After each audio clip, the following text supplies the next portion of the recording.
Man, it's bad enough we're always chasing real ghosts. Now we're chasing computer-generated ones.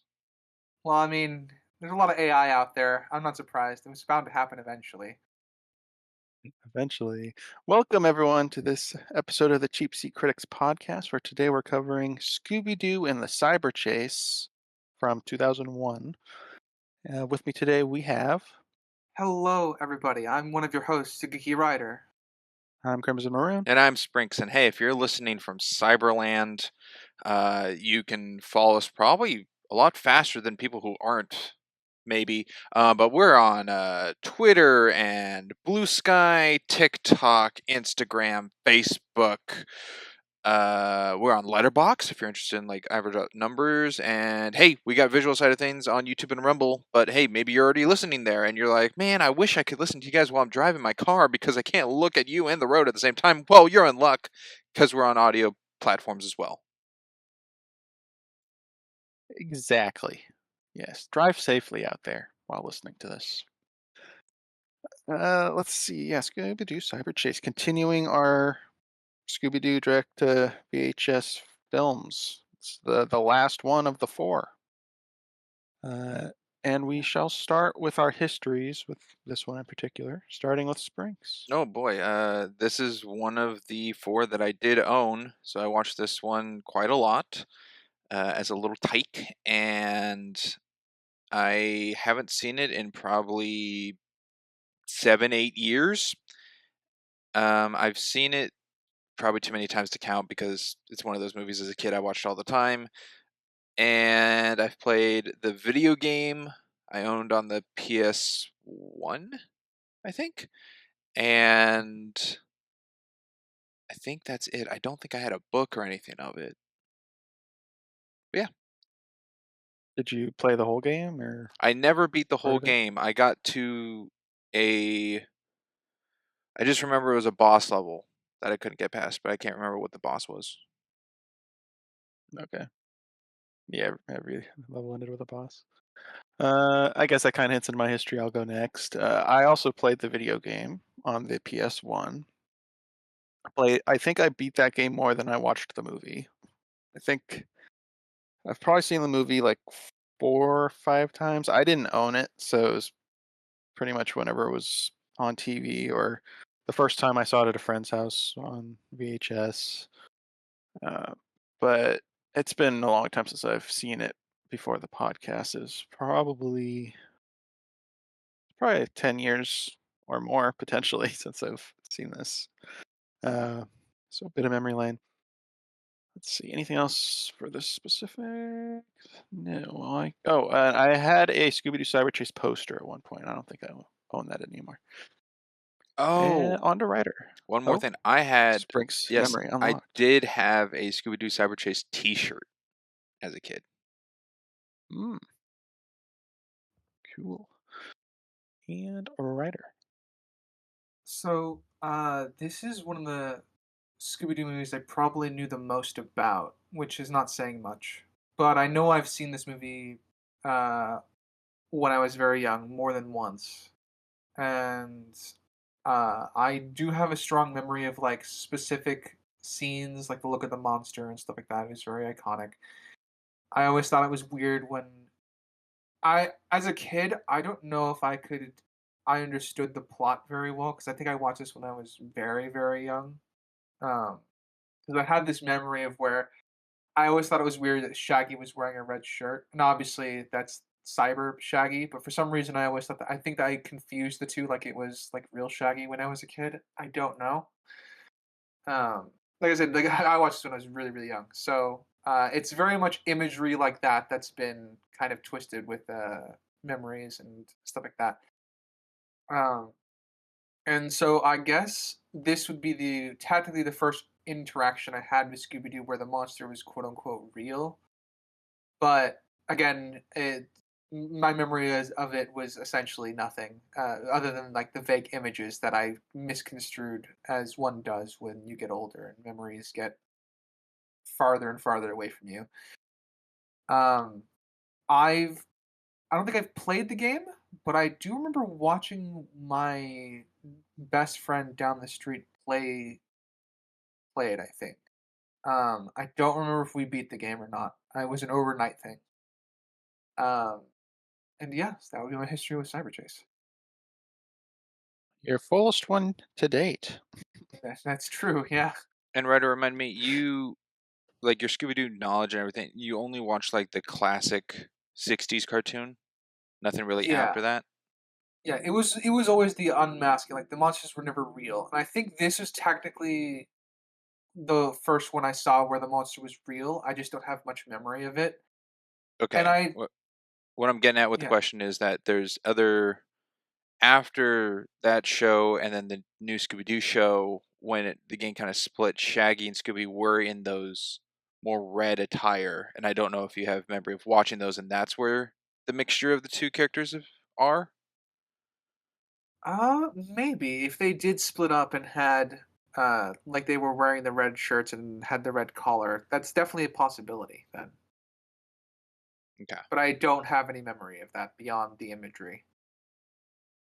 Yeah, I think Shaggy and I can't remember Scooby, but I think Shaggy had a red shirt in the Ghoul School movie.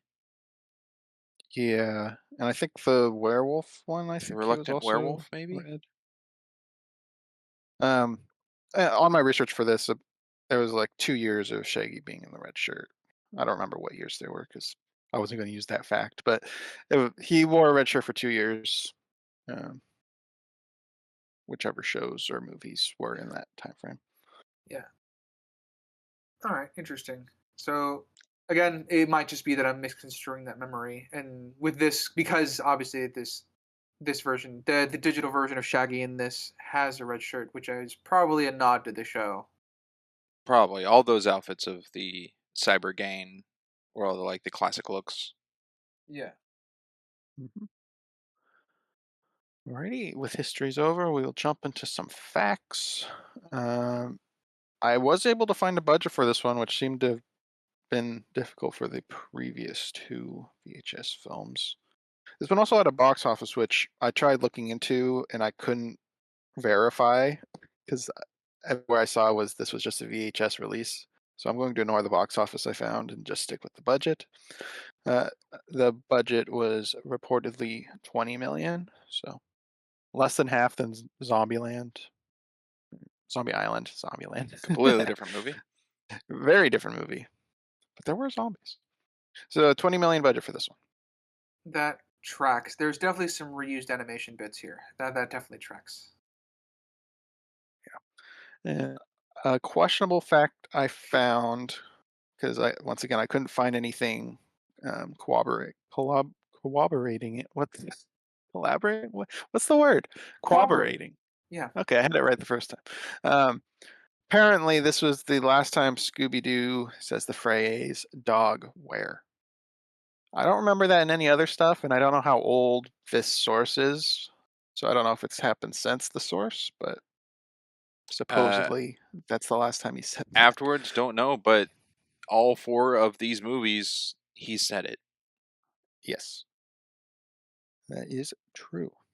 which toys into our final question. This was the first Scooby-Doo animated movie to feature Grey Griffin as Daphne, as we kind of hinted at in Alien Invasion, being her Mary Kay Bergman's last. So this was Grey Griffin's first playing Daphne. And before you get at Crimson there with the thing, Alien Invaders. It's Alien Invasion in that coverage we did. If you want to understand why, just saving you. What did I say? He said invasion. That's what it's called. It's not invaders. No. Oh, you know what? This is the To joke we had save on the to save podcast. Sprinks from any backlash, it's invasion and not invaders. It's crazy. So, We had this conversation last week. Yeah. Pretty all pretty right. crazy. You know, we're just backing I'm each happy other. We're it's saving continuing. each other. You know what? I don't plan on watching that movie again for a long time. Yeah. It's so far the most skippable one in this franchise of movies. From what we've covered thus far, upon our opinions, yes. Uh, also touched on Alien Invasion, our coverage. This was the first digitally animated Scooby-Doo, and not animation cells. Lots of piggyback facts I found from this. Oh, Uh, interesting. That actually might help factor into the budget too, because it'd be cheaper to go digital at this mhm, point. it would. Plus, there's some stuff in here that would have been a lot more annoying to do with the animation cells. Very on the That's nose. very true. On the nose for a movie about a digital space to be first made with a digital technology. It's true. Very on the nose. Playing into the meta of the time period though, because this was a very much a period of transition. A lot of the animation was transitioning over in that same medium. Let's see. To get interest from the film and crew, Jim Stenstrom even proposed to have live actors for the video game scenes. Now, that would have been very different. That That would have been. weird. It would I be can't like even picture it. it would be like the inversion of Tron in a like really really interesting way. I Well, just actually, I sense it a would be better like that example. off look of like Wall-E, where the president is just a human, like live action. Yeah, Oh, yeah. Yeah, the it would past be like videos. that. It would be interesting, not impossible, but it would very much be like because the real world of the Scooby-Doo franchise is animation, that going to the live action would be the digital realm would be a kind of interesting inversion to do. So yeah, it'd be a very different story, but I think it would make it interesting. Mhm. Or at least it would have been interesting to see what they did if they went that far. Certainly would have been different, and we would have had to deal with a lot of like 2001 CG Yeah, for but like the dinosaurs and stuff. would it be a recast of the voice actors to play the live action ones, or would it be like that Scooby-Doo and Guess Who episode where they meet their voice actor selves? I would imagine if the voice actors looked like the characters, they would play their role, but if they don't, then they probably wouldn't use them. Okay. But I don't know. Last fact I'll go with. It was the last Scooby-Doo project created by Hanna-Barbera and the last Scooby-Doo production to be produced by both William Hanna and Joseph Barbera before the studio shut down in 2001 following the death of Hanna. Yeah. Pretty Yeah, sad. and that was also something I found as Touched on. well. Yeah, Yeah. I think that also kind of plays into kind of I guess the nostalgia trip we actually go on at the end of the film. So it's playing into not only just the cool factor, but it also is technically their last project. And I guess that is it, unless you guys have facts of your own. I think Sprinks mentioned before there was one. Uh, Not that I can recall. I think you've touched on all the. Something really related to music, I think. Oh, I was going to just save that when we get to that part of the movie. Oh, okay. Yeah, but I was just going Well, to go then with that. that the video game came after this movie, and the video game does not follow the movie. No. I mean, it's got levels that are like this, but then drastically different from this. Um, but yeah, that's a whole different thing. Different ball game. Oh, Yeah. All But right, we're going to do a 3-act popcorn structure for this one. Act 1 consisting of the beginning to when they get beamed into the game. And we shall start with a writer. all right. Um, I think it was. This is the first time where we don't start with a gang on a mystery, or writing with the mystery. Or no, I guess that was technically true for Alien Invasion as well. It was interesting to kind of start apart from them, I guess, in a in that we're following them going on to visit their like colleagues is how we're introduced to them, but we're introduced to the monster first, which is cool. Good for like setting the tension of what they're going to be dealing with. Yeah, the yes. monster right out the gate. I also like that it's not a complete story to get to another, and they're overweaving, like how it ends with the Phantom Virus just walking towards them, and it cuts to the game to not explain like what happened or like when Yeah. it occurred or something. to give more Yeah, mystery rather than finishing up that explanation. and that explains. They also finish the story, but they do it as part of exposition and explanation. Yeah, I think I just like the pacing of that interwoven. And it's a Yeah, good editing choice. Keeps the mystery. I like it. it does. Yeah. Well, I Um, guess it could be a script choice, but it comes across as an editing choice. um, I mean, that could be in the script to put it in that order for the editors. It's I don't true. know. Yeah, Behind the scenes don't stuff. Don't really know. won't deny that. Um,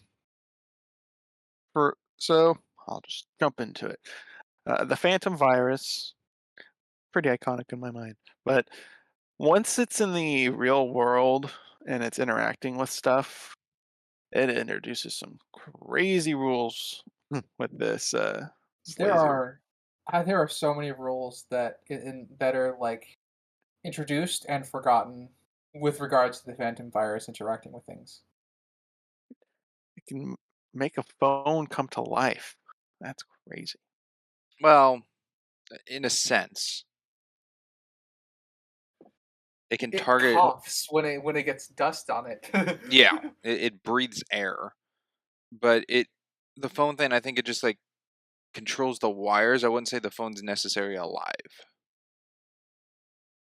It's like I just don't a know. trap. The arcade machines come to life too in the game. Yeah, but I also see that the same way where they like grab Fred. It's just wrapped. I don't see it as like they're making arms and their face screens or something like like Monster House, like the house look is alive kind of thing. I mean, it's certainly gray enough to be interpreted either way, and I don't think it really changes all that much which angle it is because it's still physical stuff being manipulated by digital assets being a virus, um, which is interesting. We'll cover more on that later, especially with a particular scene later.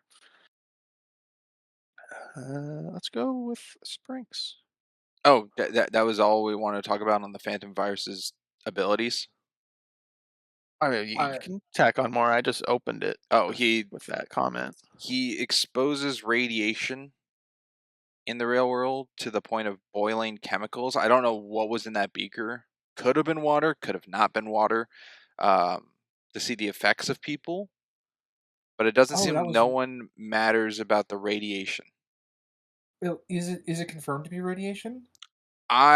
No, I think of it to be radiation because of the tomato comment being those tomatoes in their lab were grown with radioactive soil, which is what Bill says, and Bill made the Phantom virus, so I'm going off of that's knowledge he knows on, and Oh, so that's you're like a just Christian, like a connected okay. connection because the Phantom virus walks by it and boils to the point, but no one's like sweating, like it's not heat he's giving off.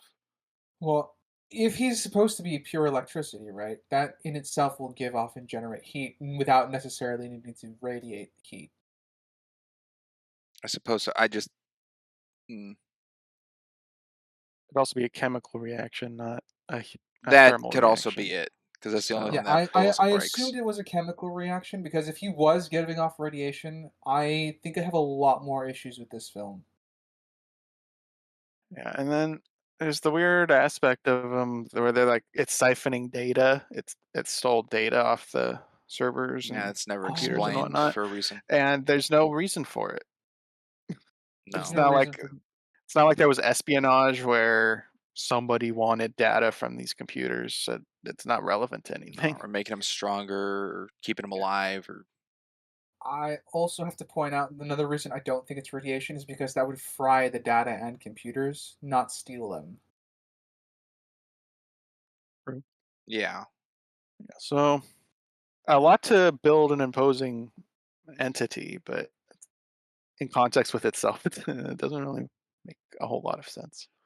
Yeah, they don't really play around much with the his powers beyond this entrance. Yeah. Um, it's interesting that it can steal data, and I'm wondering like because spoilers for Act Three, shocking shock, surprise surprise. Bill designed Oh, it, and um, I don't know why. Well, there's a questionable programming design choices that he made. Like I don't understand why it loves baseball so much. Um,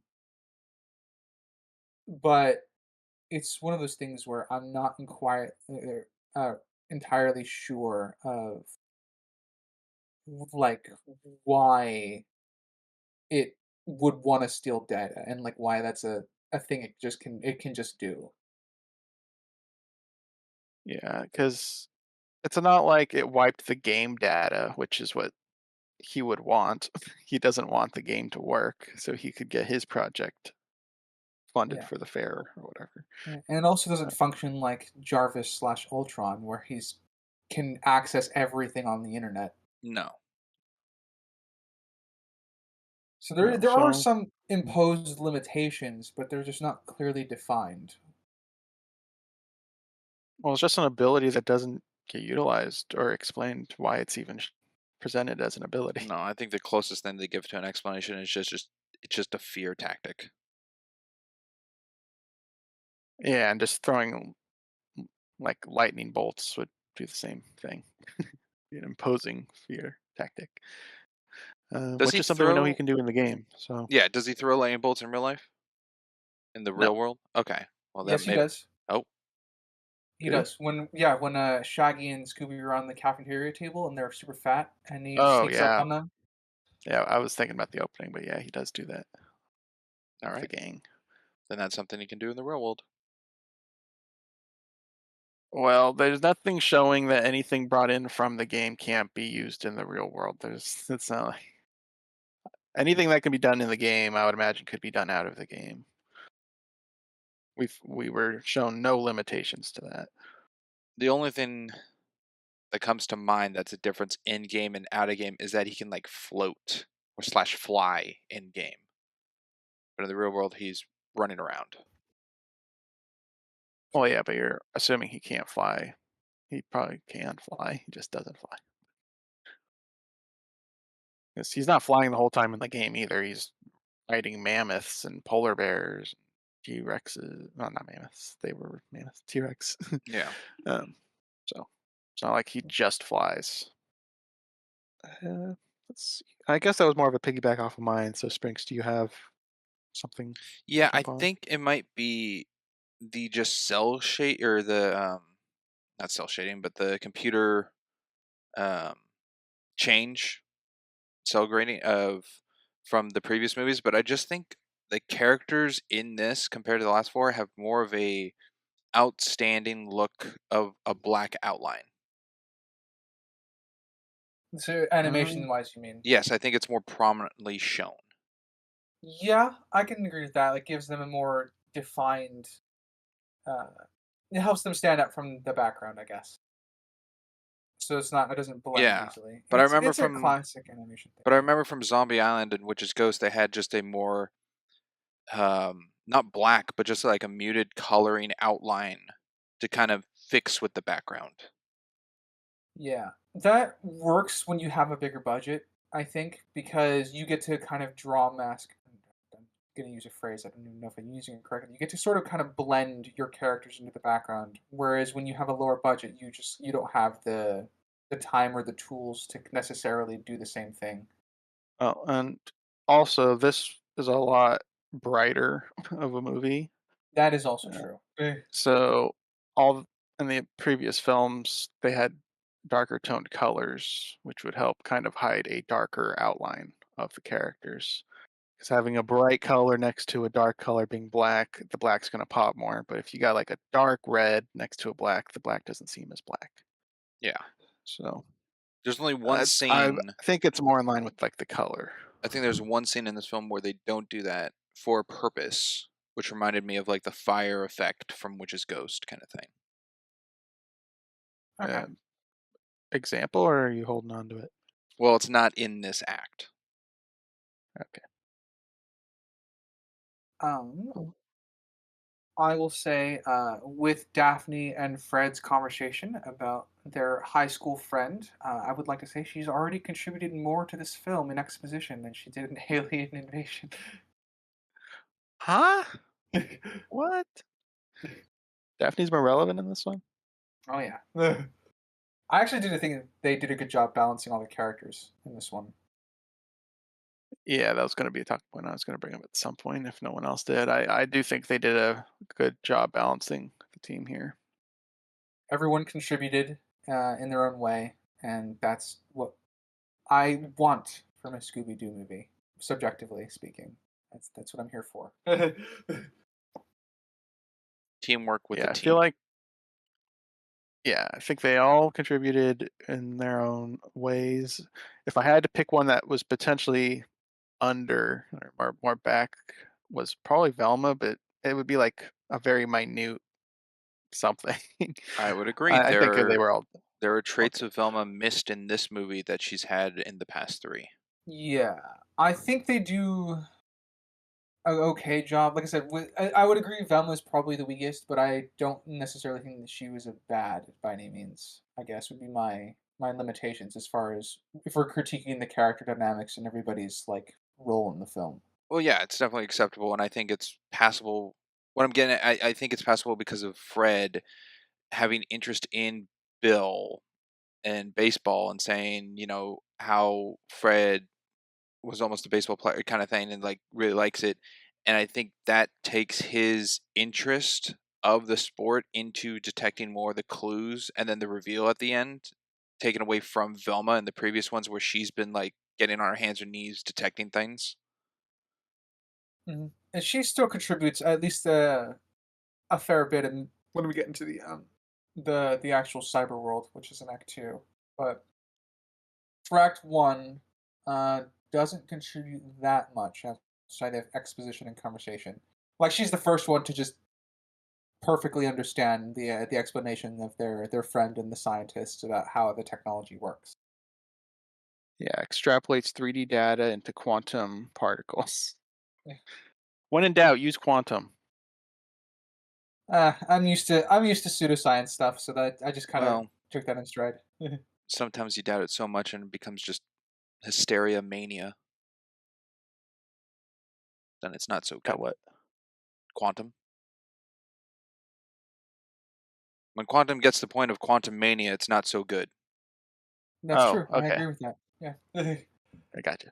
I haven't seen Quantum Mania yet, but And save I yourself. Don't know bother. stuff on it. Save Yes, yourself. Don't bother. of Watch it for Paul Rudd. Nothing else. course. um, Okay, I will pick Sprinks to go next. Oh boy. There's a scene, and it's definitely for humor, of Scooby going between like beaker glasses, and he's Mhm. going down the table line from the oh yeah, his face is angle. being exaggerated. Yeah. Yeah, from the angle straight on of Scooby not being lined up directly with the beakers for the reflection, it wouldn't work. That's not a functioning angle of Scooby to be for the reflection to be forward on this panning camera shot. Yeah, that's fair. I'd have to see it again because it seemed good to me. There might Oh, be. I think Scooby it's not the without. it's not the main one, right? You're talking about one of the sidewall glasses. I'm talking about when he goes down like four different glasses and they all have his reflection in them. Um, and it's fine that they're mirrored like a glass because his face comes. He's moving left and they come from left and around the glass. That's totally fine. But when he's directly behind it is where it should enlarge his face or look, and not when he's like 3/4 to the left of it. If the camera's straight on. I'd have to see it again because, like I said, Yeah, I I'd have to remember it see it being again. fine. There might be a small animation error there, and I'm used to that's usually something that's kind of a common error when it comes to films like this. Uh, Back in the day, so I wouldn't be surprised if what you're saying is true. So I'll just take your word for it right now. But to be reviewed, I guess. A scene like that, they would use some sort of reference to look at while doing that scene. So I feel like it would be accurate to whatever they're referencing. Uh, I'd have to see it again, as stated. Don't remember it well enough to counter it. Oh, for me, the magnets. I don't want to get too much because it's heavily later, but here it gets pulled out and the tacks come off the wall and fly right towards Across the Scooby with room. them. And at that point, I was like, I wish they didn't do Same. that. Yes, It's Because too that introduces powerful. a problem because it would be pulling from within the the drawer. drawer. Yeah, it would also fuck Yeah, with their computers, and yep, no one wants that in a computer lab. Believe me. No, it also proves yep. that was it Eric, Professor Kaufman, and Velma don't have metal in their glasses. I mean, it proves a lot more than just that. There's the stands holding the beakers. There's a lot of metal in this place. Yeah, Um, it would. it just focused on some random thing. Yeah, and I was hoping there was like they were powered magnets, like there's a switch, but Electromagnets, yeah, yeah, but and nope, no. I they're just wish rare earth that would have magnets. definitely helped a bit. Yep. Uh, And because of seeing how strong it is with the tacks, I'm like, all right, I don't believe that the professor could pull the two apart. No, yeah, Because no. he takes them out of the drawer and rips two apart. I'm like, all the right, professor, fine. the Then you get the professor, tacks. I'm like, nope. yeah. So yeah, the professor might be played by the wonderful Tom Kane, but he is not Superman. No. No, he is not. Though a praise I will give, however, is I think that is the most fluid and best animated scene in this movie of the tax going after Scooby. Um, It's like it's I, given. I It went from like suppose. 30 FPS to 60 or something. Like it just looks very well done. it's very polished. I'll agree with that. I don't think it's.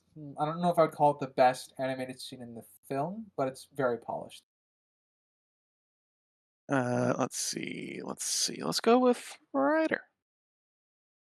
Let's see. Covered magnets. Uh, this is kind of the introduction. It feels like there's a lot of plot armor in the film, and I think I got the sense of that pretty early on because the virus does either lack self awareness or he's legitimately trying not to kill the gang. Um, my best faith assumption, at least for the opening act, was that he is toying with them because he wants to get them trapped in the Scooby game. So like he has something to play with in the game. But we don't really have any motives beyond that he's the virus. Do you think Bill knows that if a person went in, they can't come out until they finish? I suspect so, yes. Okay. And I think it was Yeah, his way of just trying to my best faith assumption is assuming this is all a master plan, and this is inference, and this is going to an unreasonable degree, is that his plan was to trap them in his competitor's game, so his project could be chosen. Oh, if they couldn't get out, because then Eric's Yeah, game couldn't go. Gotcha. that would be my the best faith assumption. I'm assuming the rest of the master plan here because we don't really get anything beyond that he created the virus out of spite, I guess. yeah, and he created the virus to scare Eric away. That's what he said at the end bit, and it just got me thinking. Then why is it trying to scare the gang? Because the virus would have to be programmed, right? So its programming would be to scare Eric away, not chase these random people. Well, couldn't its program Because it's just be been to hiding scare on the anybody? campus. Yeah. Well, he said it was to scare Eric. Oh yeah, but Bill So made it. He knows what it is. It's not going to scare Bill. I'm going with the words of the characters, and he said it was to scare Eric, not to scare people. So I'm not going to assume otherwise. Okay. Yeah. Yeah. So anyway, this kind of attributes to kind of the plot armor. I guess that happens is like when the virus literally waits for Scooby and Shaggy to notice him before trying to shock them on the table. Uh, and obviously he steps on the magnet, and it doesn't affect him until he steps on the magnet, even though it was established Yeah. again the inconsistency with the power of the magnets and stuff like that. So that sort of stuff kind of pervases the opening act, and it's it's not horrible. Like it doesn't derail the film, but it's inconsistent and it just needs to be pointed out. So I think the pacing is still good. It's just there's plot armor attached. I think the way they show the magnets, which their power level is all over the place, I'm in agreement, but I think how to word it, the sides of it are like inactive, but the front and back of it are kind of thing. And I think they're pretty consistent Yes. with that. Yeah, I can agree with that. Like they're directional. Like you do have to aim Yeah. them. Because when Scooby is with the tacks, the white tips or whatever are facing behind him, but the tacks still come at it. So the back side of it works. But when it's on the ground, the sides of it aren't affecting the Phantom Virus at all until he's directly above it.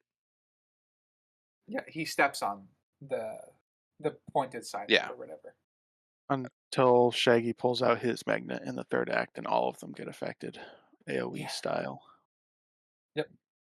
Yeah, I just don't know that one. I don't know how it functions in the cyber world because everything around them then is connected of that, and I feel like it would attack more than just the cyber gain, but also like the plank of wood they're The standing on should the shake and pier, yeah.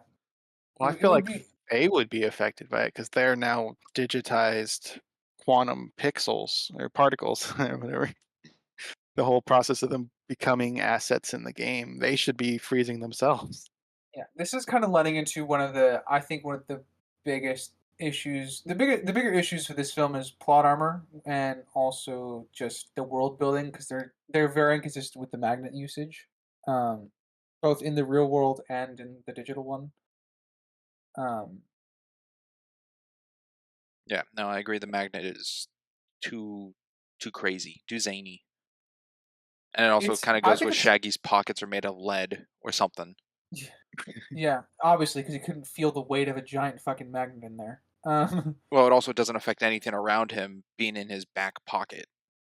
I was like, Yeah, he sat in the diner and stuff, and he would have sat on it, and that's kind of a whole third act stuff. yeah. Something that bugged me, which bugged me in Thor Ragnarok. Like, what's the connection? Uh, in Thor Ragnarok, Thor got shocked, even though he's the god of thunder, lightning, or whatever. In this, the Phantom Virus gets shocked. And I'm like, he's a being of electricity. Why is he getting Yeah, shocked? that's a problem. I agree. It's And of again, course, it's for a gag, it's but for a gag. Yeah, I think they could have done a little bit better than that. Like, there are other ways to interfere with electricity than like electricity. yeah, I don't know what they would have done because you got like rubber, or I guess that's mostly it for electricity. It's rubber stuff, anything to act as a conduit, I guess. But I don't know. They didn't have to do it with that particular gig. They could have done something else with it. Mhm. I mean, they go through a whole litany of gags.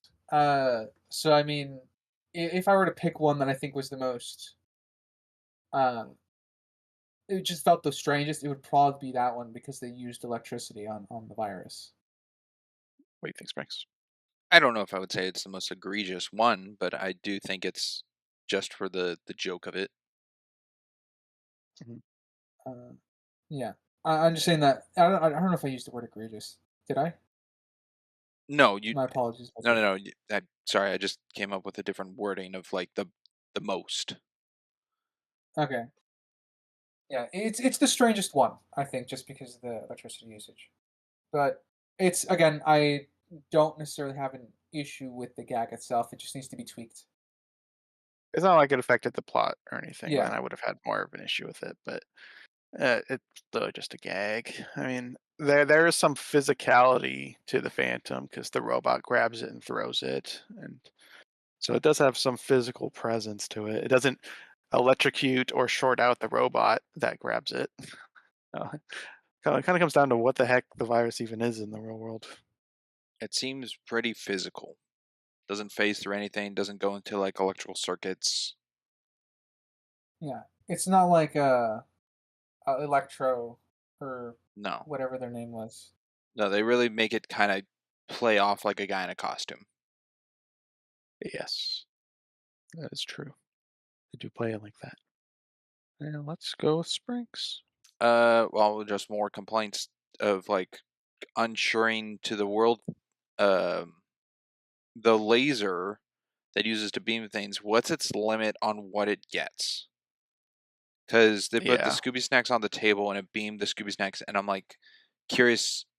The Scooby Snacks are connected to the table. Would that not be like the same like physical matter like touching, and then the tables to the floor? Why wouldn't the beam go to the floor? Like, what's the limit on what it grabs? Because when Because it it grabs the whole beams, gang at once. Yeah. yeah, but it only shoots one of them, but they're all touching, so it takes them all. Why wouldn't that affect the Scooby Snacks with the table? Yeah. I don't know. The best faith inference that I think I have is that Bill pre-programmed what the laser was taking in. So like you, when the Scooby Snacks are being shot at to be drawn into the digital world, they program lasers specifically for that. And then when Bill's trying to trap the gang in with the virus, he planned it specifically for Oh, it has a the laser. dimension grid Yeah, to it. Okay. kinda. That would be my best assumption. There's nothing supporting that idea in the film, though. No, because they just pick up the button and push it. They Yeah, don't put exactly. anything on the computer It first. it implies that he was waiting, right, to do it. So it implies that there's a plan, but it doesn't really like we don't really get. There's no follow through with it, which is, I guess, would be the problem. Yeah. Any commentary on this, Crimson? I mean, you pretty much said what I said, where best faith would just be calibration for for it, but it's nothing they actually state as anything, so Yeah. I'd try it and would be us writing for it. yeah, I don't think there's enough reasonable inference for us to make with the writing we have. Like, if they had showed us them calibrating for the Scooby Snacks, I think we could then infer that that Bill calibrated for when he captured the gang. But since we just see them using the Tron laser for the Scooby Snacks without necessarily needing to calibrate it, I there's not really enough to for us to reasonably infer that's what was happened with the gang. It's just lucky that it happened to pull the rest of the gang in. Yep.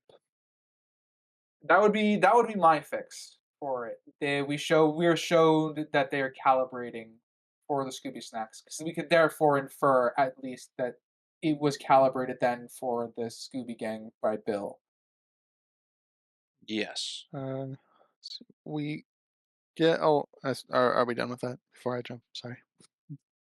Sure. I'm done. Yes. Okay. We got a line from Shaggy talking about how they've been chasing real ghosts, and it's gonna kind of hop into our overarching question we've been talking about in the past few movies. Real ghosts, which sounded plural. Mhm. What do you guys think that line indicates? Well, it could play into the witch's ghost. Hmm. Yes, I would say it plays into the witch's ghost. I think this is the first one to me that felt like it came after some of our preceding animated films. I can go with that. Like, properly, I mean, because we can infer that we talked about how Zombie Island might be the latest one in the timeline, even though the two films after it Well, being Alien Invasion and we went with. Witch's I Ghost. thought we went with Witch's Ghost was after the first attack of the moat monster, then Witch's Ghost, then Zombie Island, and then Alien Invasion because there's a part where Shaggy's talking to like Crystal about the Witch's Ghost. Okay, Wait, you're saying Invasion was after Zombie Island? me? No, what Sprinks just said. It could be. I don't think that was anything we stuck on the timeline. I know it's after Witch's Ghost. Yeah. I don't remember what you guys said, but what I said with Invasion was it could pretty much be anywhere in the timeline unless grounded by that line that none of us could hear that was found in the facts Yeah. about it being after Witch's Ghost. And I guess what you're Then getting I at would put it after Witch's Ghost. the plural of ghosts from the Shaggy line you're getting at, it could just be that there's another ghost story we just never saw or know about. Yeah, this one implies that the gang is back to work. So like it with that line, they could have been finding real ghosts after the witch's ghost. I guess Yes, so, they but it also could be. they didn't come to the university for a mystery. No, that mystery just happened to be there. Yes. Did. But since they're traveling together, I assume they are like still doing mysteries and stuff together as the mystery gang. I would assume so, because Alien Invasion has them all sleeping in the van together, so they're together. And I sometimes mean, the mysteries just find them. Huh. yeah. I mean, they've been together since high school. It seems.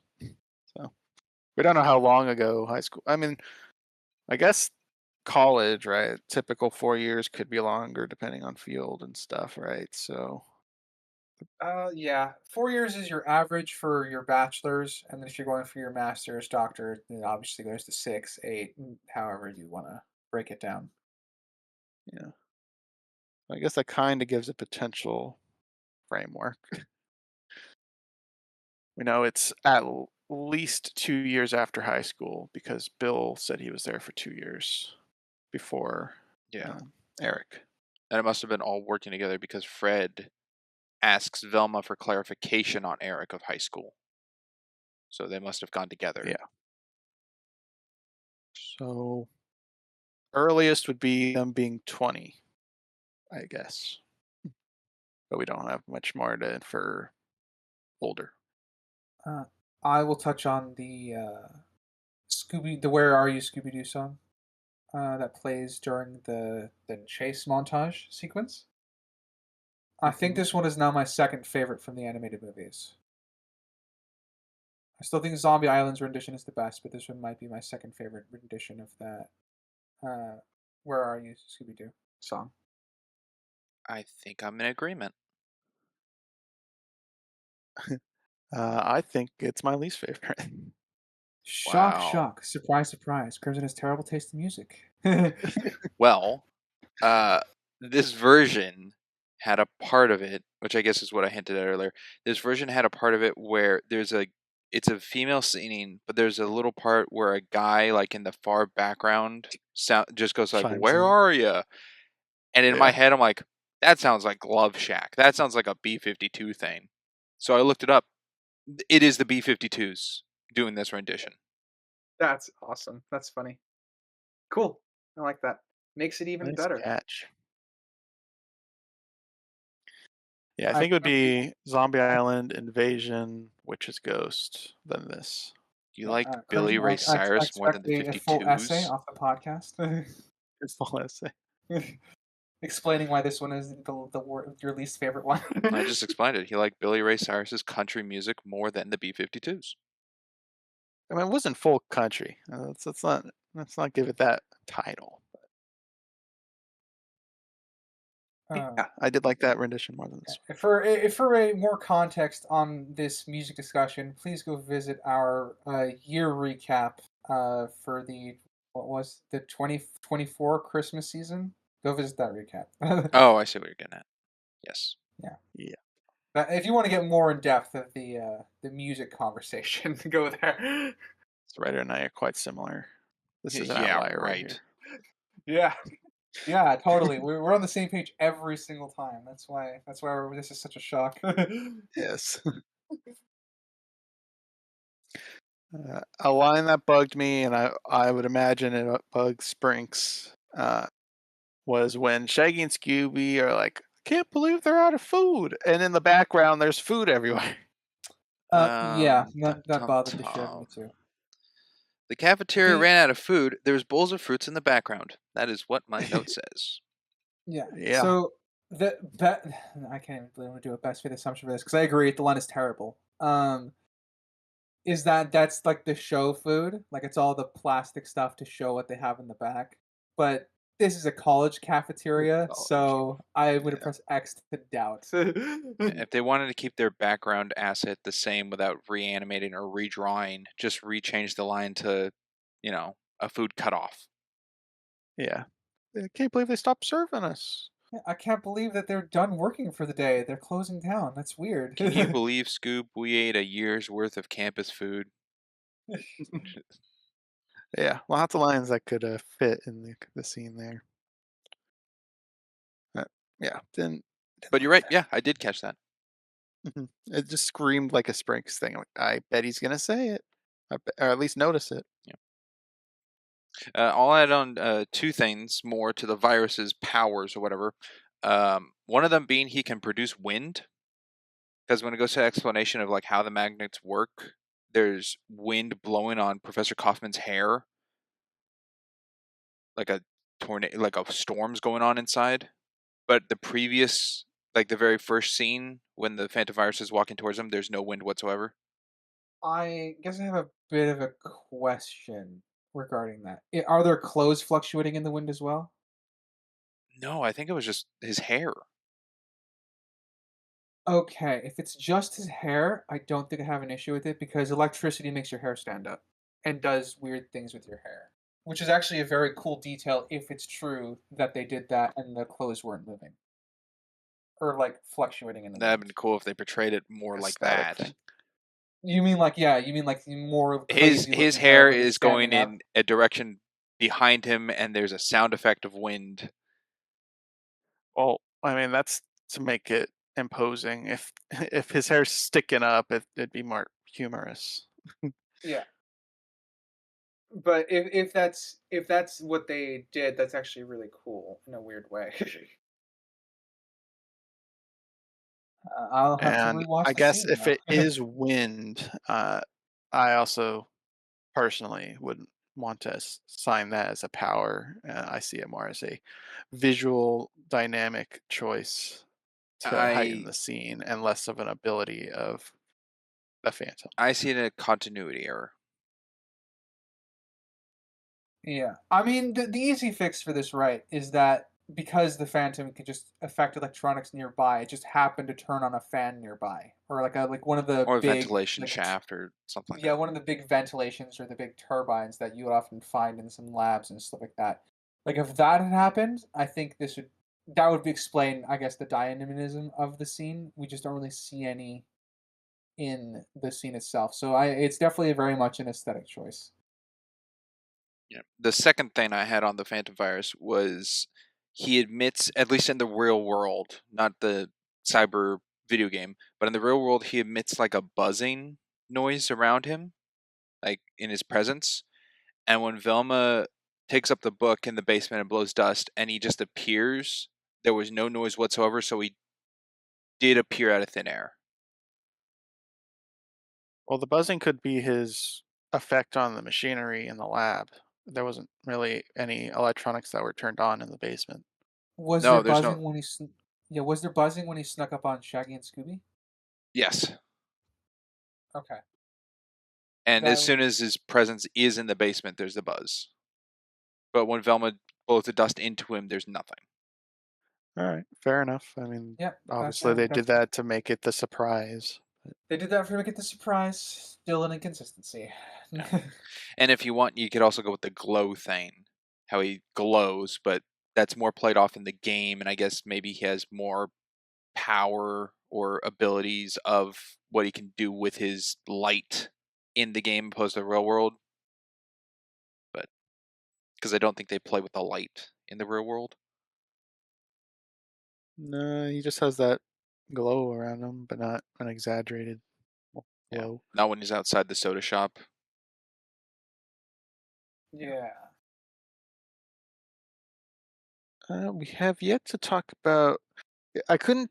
I wrote Grimbley. I don't know if that's what his name was. Wembley. As Grimbley or Wimbley? Wembley. Wimbley. The security guard, yeah. Yeah, yeah, security guard. Um, as a suspect, he sucks, He honestly. But is a laid on thick red herring that like is tenfold of what they did with Jacques in Zombie Island. Oh yeah, absolutely a red herring. I was like, well, I mean, you're not it. well, they don't even give him actual motives. Even in the ending, when Fred's like, "Your motive and your motive and your motive," his was, "You were around." Yeah. You've been here for 20 years. You don't like meddling kids in places they shouldn't belong. Yeah, I mean, in that case, dude, why do you work at a Yeah, college? uh, it's It's I something. think And then he didn't feel halfway. the hat either. No, but like halfway into the movie, for me at least, when it cuts back to the lab and Wembley's like concerned and curious and doesn't know what's going on, I'm like, okay, no way it's him. Yeah. He's just a I, good I'm actor. I'm kind of happy they dismissed the red herring bit with that because I didn't want to. I didn't want him to be the bad guy at a certain point because he was so obvious. Um, Granted, we didn't really have a long list of suspects this time around, but I think they do enough with him to make sure, like, even though he's a red herring, they do enough, I think, to justify him being where he needs to be in the story. The only questionable one is that him dragging and making the gang stay with him in the lab whilst they wait for the professor and the other students to return. That to me might be the only one that's kind of crosses the line a little bit. Then again, he did find them snooping in the basement. Yeah, no, I And think that's I He's fine. think doing his job. yeah, I think him listening in like That was creepy. outside the door. Obviously, that's for the red herring bit, but I think that's justifiable because he would be curious because he heard what the nonsense was the night before, so he's still investigating that, even though he thinks it's nonsense. Yeah, he's suspicious of them. I mean, when he first checks him out and Fred says, under the name Fred, it kind of plays off like Fred was the only name given, and he's not like, oh, I'm with my other 3 friends and a dog. Yeah. So that already gives off suspicion onto like a group of strangers. I can agree with that. How are your notes looking for Act 1, fellas? Getting there. I do like this movie. I think more so than the last 3 plays way more into the when you're in fear and you need to hide, they go into a disguise. Yes. There's Uh, not much disguise play in the other ones. no, but this one had quite a few moments of that, and this first one of the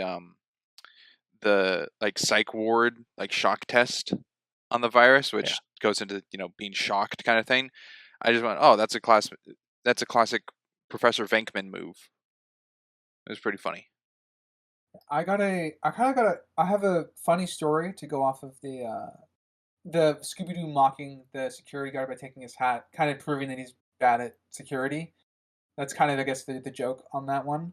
But I have it reminds me of a real life story, where I was sleeping over at funny enough, the same friend I probably or watched him play Cyber Chase with.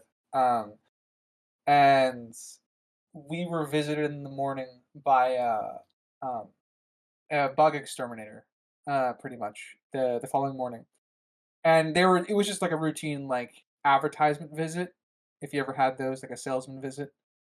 Um, but the funny part about that is he had an ant crawling over his white shirt, so it was very obvious that he had an ant crawling across him, and it was just it gave across the same energy, that scene, to me, with Scooby mocking the security guard.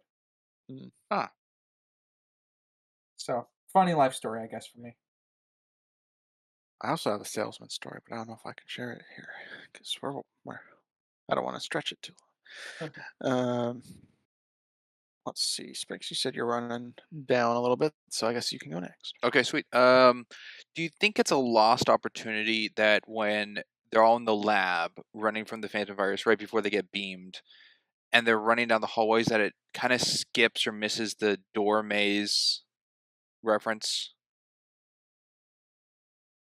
I don't think so. I mean, I guess it's absent in this film, but I don't know if I needed it. Are you saying that as like a subjective, like I wish they had it, or do you think it? Well, I don't know how. I think I'm just neutral because I see it as definitely a tension because it just was every character's face and then all hitting each other. But for a Scooby Doo project, they had, I think, the layout where they could have totally done that because everyone's going in different directions in that server room maze, and it's just not used. Oh, you're talking about like the missed opportunity due to the classic Yeah. like hallway scene. Um, yeah, it's a missed opportunity. I'm not gonna downgrade the film for not doing it, but I'm like, for me, my issue with the scene is it's convenient that they all run into each other, and that's what causes, because of that, they all get hit with the Tron laser. Yeah, but that wasn't planned.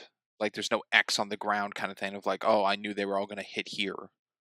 Yeah, I know. That's what I'm saying. That's my problem with the scene. Convenient that they all met up there. Yeah, Yeah, it's convenient.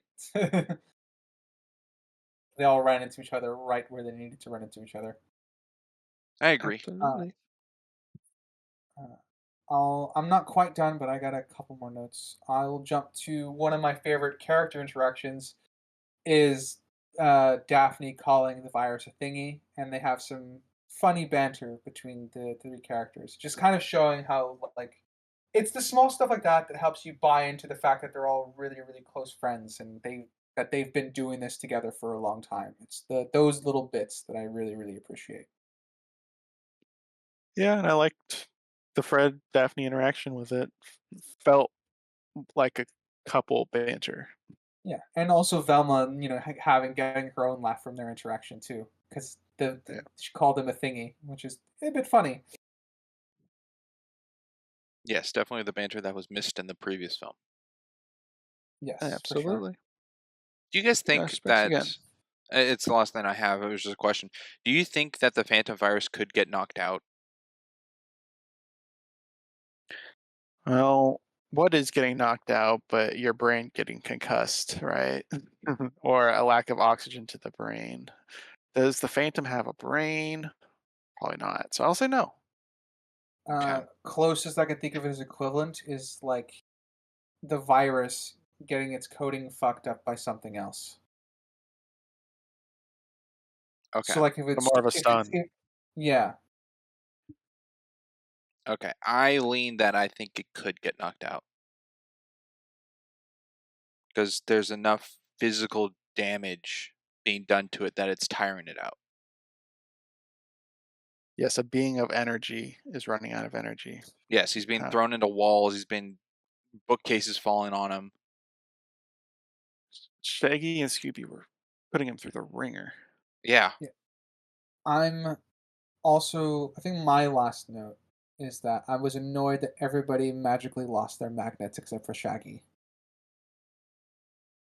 That is true. I guess you could think that Wembley confiscated them when they're in the basement. But they belong to the lab, so they would now that they're in the lab waiting for them, and like, what's the point of confiscating them? I don't know if you just put them away, but it's not shown. But that's the best I can get because otherwise Velma would have used one. Yeah. Because when Shaggy takes I mean, we don't. it out, no one else takes one out. Yeah, that's again, it's very lucky for the sake of the plot that they all lost their magnets, so only Shaggy is transported. Yeah, Yes, the incompetent one. that's why I leaned Yeah. that Wembley confiscated because that's the only difference between that group of three versus Scooby and Shaggy. I wish we had proof of that because we don't know if he knows that those belong to the lab. 'Cause he wasn't around for the magnets That's stuff. true. Yeah, I think I don't know if I don't know if I want to use that as an inference, but I think there is something there. I I mean, think he they just need to did do a little bit more with it. when he found them in the basement. They ran at him with them holding the magnets out at him like a weapon. Yeah. So that would make sense. It's like, all right, this is some kind of trick with the, just take them away. Yeah, it's not outside the realms. It's just not something that's depicted or hinted Yeah. at. I'm trying to. Yeah, I'm just. It's a hard line sometimes to find a reasonable inference. I think I can lean in that he confiscated them. Sure, that makes sense. All right. Rick, you said that was your last writer. Yes. Do you have any?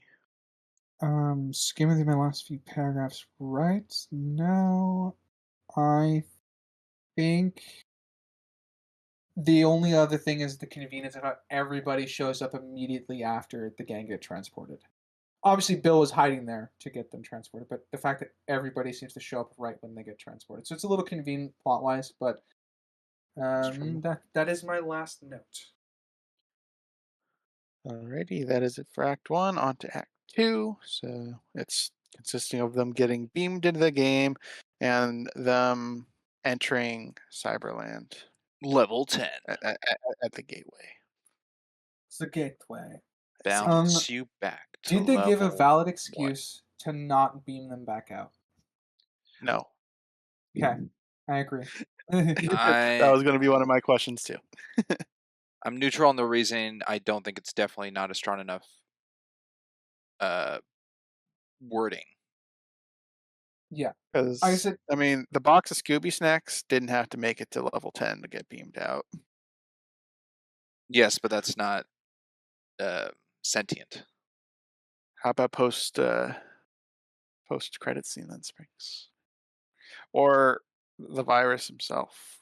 It's sentient. So I apparently. think those are made in the game. I think it's just a coding thing they don't have solved, and it's Well, we from what we can gather, because they don't provide anything, the gang are the first living things to have been put into the game. Um, so why would they know they need to beat the game? stating if that is they are the first. There's They possibility don't it could be like they mice. don't say anything. Oh, it happened again. Um, no, there's nothing for or hinting at that they tested it with other living things.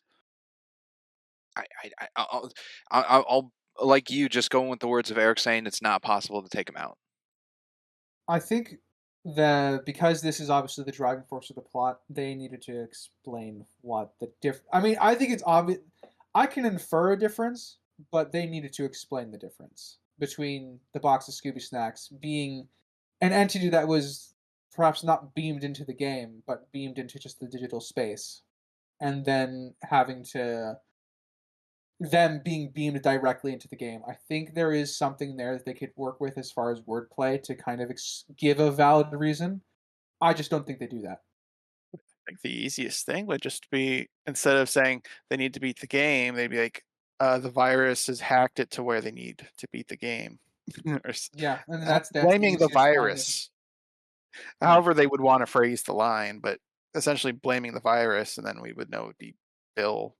I Bill forget. doing Was it. there a comment said by Shaggy after he ate the digitized Scooby snacks? Like a difference in anything? Mm-mm. no, Okay. I think he and Scooby were just kind of fighting over it until Velma confiscated it. Yeah, but after that, when she went Golan and they ate him. Yeah, there wasn't anything said about Okay. it. And that will. I will have to. The after credit scenes for this just confused me a lot more on some specific It was things. very confusing. Well, Yeah, we'll get to those. yeah. Well, I'm Also, I happy guess more I on my was reminded of history. them. I had no idea this had post credit scenes. That was the first time I ever saw the post credit scenes. Oh, Uh, yeah, same. Didn't know there was post credit scenes. So uh, for a VHS that I ran out like all the time, just let it go.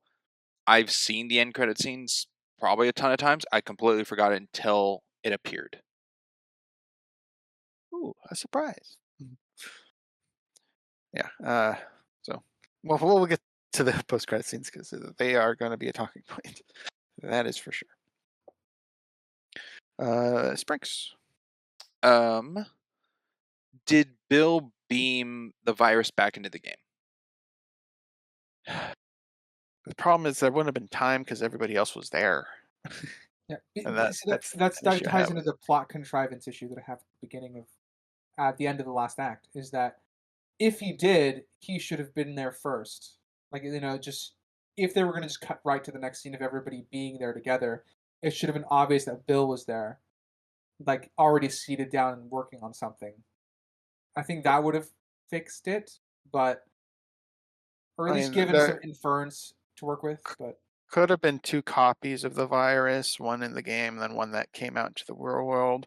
He could have beamed it before the gang, but then there would be an audio issue of why didn't we hear the machine turn on before they got beamed. Um, so I just think it was a mess how they implemented that. Okay. My best thought is that after the game went in, he beamed the phantom virus in, and then we see like everyone, the other Eric and the professor and Wembley and Bill all get together um, because the virus was in the then room chasing them. So it's not yeah, like Bill has to go that find it. yeah, that would then chop it down to being just bad pacing. They didn't do that correctly then in terms of pacing. Like, cause that could work, but the fact that there's uh, it was an instant cut to this, I think that would be bad pacing then. So there's still something. There's going to be something wrong, no matter which way we slice it. I tend to lean there just being one monster because if there was one in the game, where the hell did the real one go? I think that's Exactly. outside of the game. Um, but yeah, it's very lucky that the virus was beamed into the game with them. No, I'll go with it's a pacing thing. It's too quick. It's a quick cut Yeah. because it just plays off then that after they got beamed into the game, there was maybe how long does the beam take? 3 seconds, 4 seconds to digitize something. So they were in that white void before materializing before level 1 for about 15 seconds or so, rather than Yeah. the instant cut that it shows. Well, then there's the question of what determines where they spawn. Because why didn't the virus spawn where they spawned? I think the virus is more powerful in the game. That's why you can teleport all over Cyberland. Well, yeah, but you have to be spawned and able to teleport. You can't teleport before you're in the game. Well, if he's a villain or an enemy character, his spawn point wouldn't be, his game mechanics wouldn't be at where the player spawns in. And if he's can teleport in the game, that just gives so much more plot armor onto our characters why they can win it all. Oh, it just Well, yeah, goes why, into why wouldn't he teleport everywhere? he's a trickster. He's not the smartest villain. I mean, just coded Yeah. with dialogue from a separate game because I'm guessing Bill was lazy to write more lines. I don't know if I agree with the assessment of him being a trickster, but Him pulling the Green Goblin old lady bit, that's a bit trickstery. okay, yeah, that's one instance. I mean, I feel like he also did throughout he's chasing them down the whole time. he also did the batting cage one. I He definitely comes across as an antagonist that's not outright to kill them, but the problem is I don't understand like what the motivations of the virus are, which is weird to say. Yeah, I don't know. Like when he's outside the malt shop, when they're all inside, he's just waving at him. He's not like breaking Yeah. down the door or sending goons after him. He's just being creepy. Well, his objective was probably just to keep them in the game. At which point you would question why wouldn't he like hide the Scooby snacks or something? Because he can interact with everything. The Scooby snacks can be moved. Yeah, I guess the So lion's the best part with that. Yeah. Mhm. I think the shark thing was dumb. I don't know why they hesitated with that one. it, yeah, yeah. I have no explanation on that. And I just wrote for that one also. Just why is this one easy? They said each level would ramp up and get harder, No, level and then 9 is easier than level 1. It's directly above him on a pole. Yeah. It also might just be that they got into a groove. So there could have been adventures in the montage before they get transported out. We just don't see them. Oh, each new world isn't the starting point, but just later on in where they are. Yeah. That could work. Outside of the Okay. ones where we directly see them at the starting point. Yeah. Because it could have been that like they just fell into a groove. Because there's sometimes when you're trying a new game, right? And then you struggle with the first two levels, but then you get into the groove of the game. Even though it's ramping up difficulty, you're still like at that point just in a gaming mode, so you can get through it more easily. Okay. It's yeah, but possible, but I don't with know if the they. Sorry, you go. yeah, with the shark, we see them spawn in the water. They play with a turtle. They turn around. Scooby's pointing at the ship. Yeah, like I said, That's the sequence we get. yeah. So technically, it's possible when they cut to Scooby that was a time jump, but they don't play it that No. way in that particular scene. I think that though, that level 4 water level is a coding error on Eric's part compared to level 1 where they spawn in their astronaut gear before And then it getting took to the a level. second for This the. one they're not in scuba gear, it spawns afterwards. Yeah, good thing they didn't die. Yeah. However, I did pitch in Act 1 that they changed the black outline, and I think they did it well for that water one to give it more of a blurry water effect before their scuba suits, I agree. which reminded me of the fire effect in Witch's Ghost. And I like the green lines as well for whenever anything's like digitized, the background spawning in or them spawning or despawning, whatever. Yeah. I like the grid looks. Even though some of them don't exactly line up properly, but it's all right. Is it a stretch that the gang figure out immediately that that if they die in the game, they die for real? They just deduce that from Shaggy accidentally hurting himself by running into a rock. Is that a If bit of a one can stretch? get hurt, I can believe anyone assuming that if you can get hurt, you could probably die. Yeah. I feel like that's a natural And I think Yeah, for logic. a kid movie, which I'm guessing is PG, they don't want to toy with the fact of like, oh, let's test death to see if we can respawn. yeah. No, Yeah, like I said, not like Beetlejuice where they cut their freaking heads off, and we had a whole issue with that. um, yeah, I don't have an issue. Just curious to hear what you guys thought on it because I think they figured it out maybe a little too fast, but I'm fine with them figuring it out. I Like like that I it's explained, in a sense. yeah, it's um it's lucky they figured it out immediately, but I'm fine with it because it allows them to treat everything with a little more the gravity of the situation. Haha, funny. Yeah. I mean, it's a bit expedited, but it is believable. I believe Shaggy and Scooby would play around with zero gravity, and I could Yeah, believe Shaggy running into something. yeah. So I it think was I all think the only believable. yeah, it's all believable. I think the additional things that they could have added, they could have just added on more reasoning. Like I think there's a reason we spawned in the spacesuits, and it's more for than just aesthetic, that sort of thing. Uh, but yeah, I'm like I said, I'm fine with it. I was just curious to see. Yeah. Sprinks. Do you think Bill, just a wild question, do you think if you asked Bill who his favorite Batman villain is, he would say Riddler? Because I think the What? baseball references are laid a little thick to just like he leaves clues as to who he is. I mean, he was surprised when they figured out it was him, so I don't think he was leaving intentional breadcrumbs.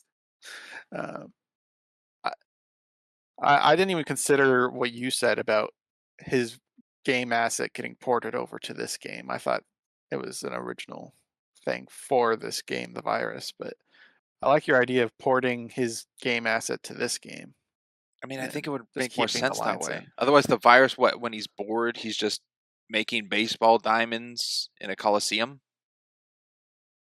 Oh, and that gets into a whole thing I was going to talk about is how much of this is Bill and how much of this is the virus.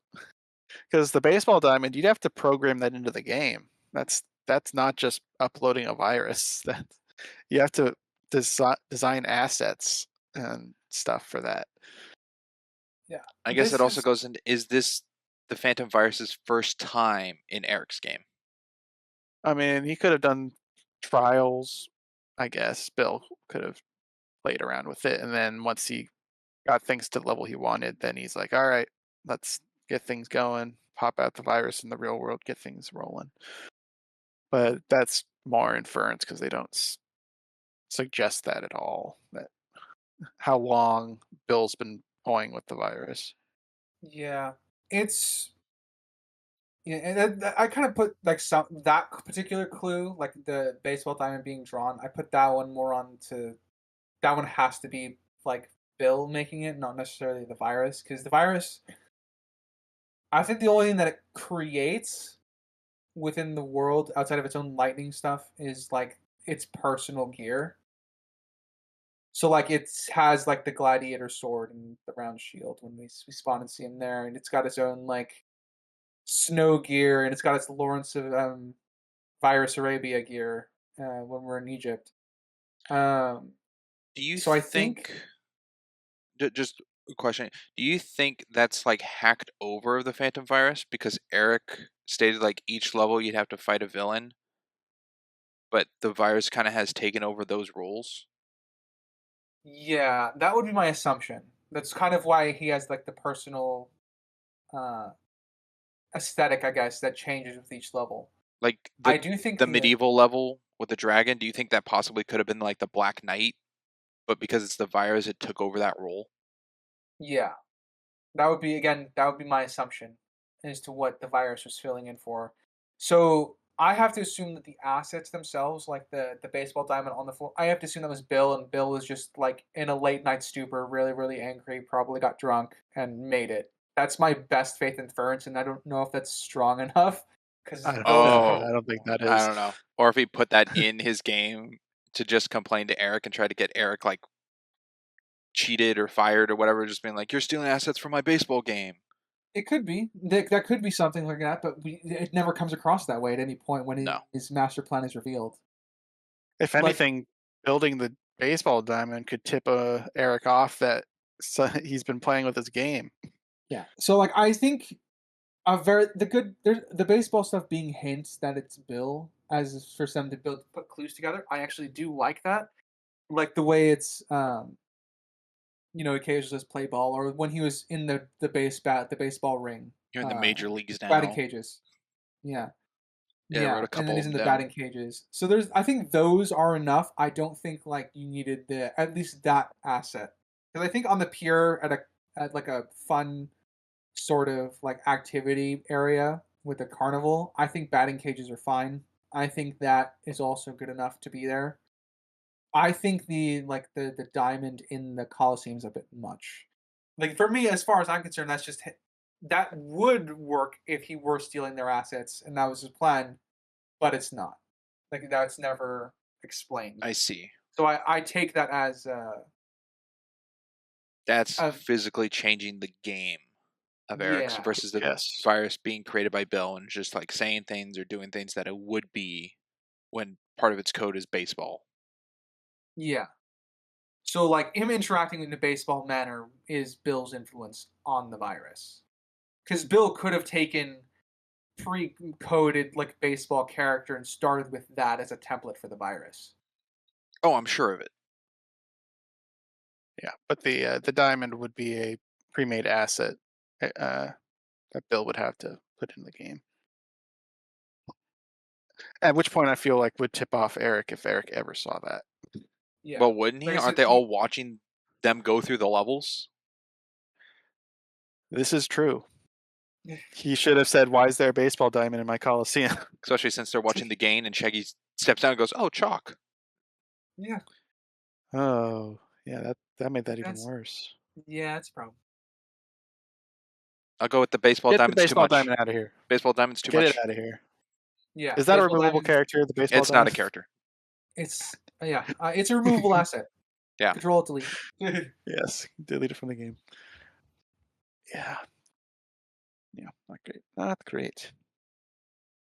Yeah, let's see. I will go with kind of an overarching thing I noticed was whenever they um, digitized, I guess, to the next level, they in the beginning digitized to the stance they were in from the previous level, but then they were becoming inconsistent with it.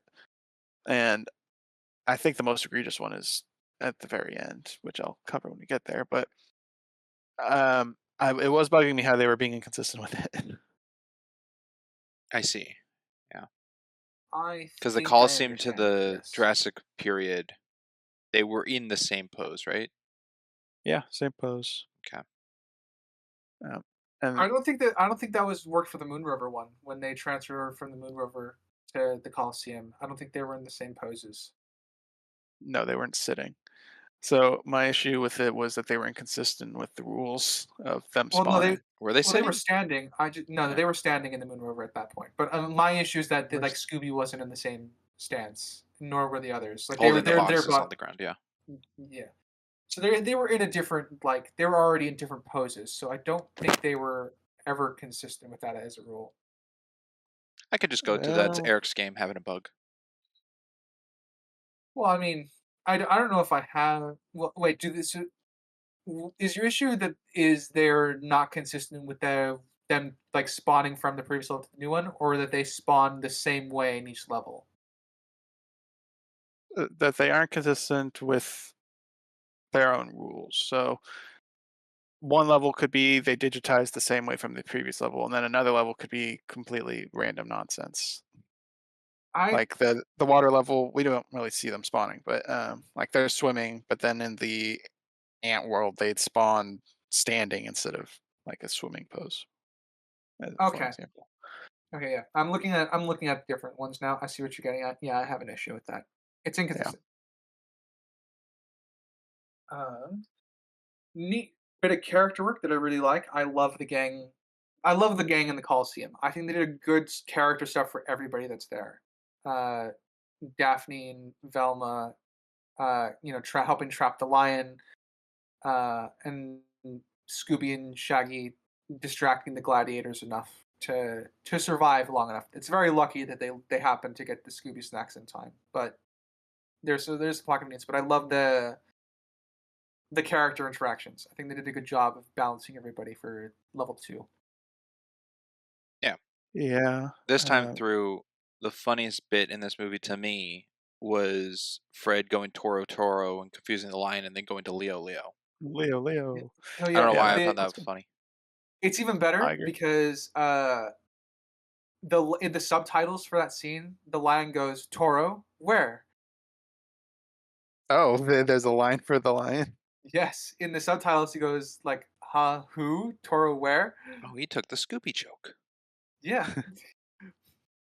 That's funny. subtitles are Uh, pretty funny for that bit.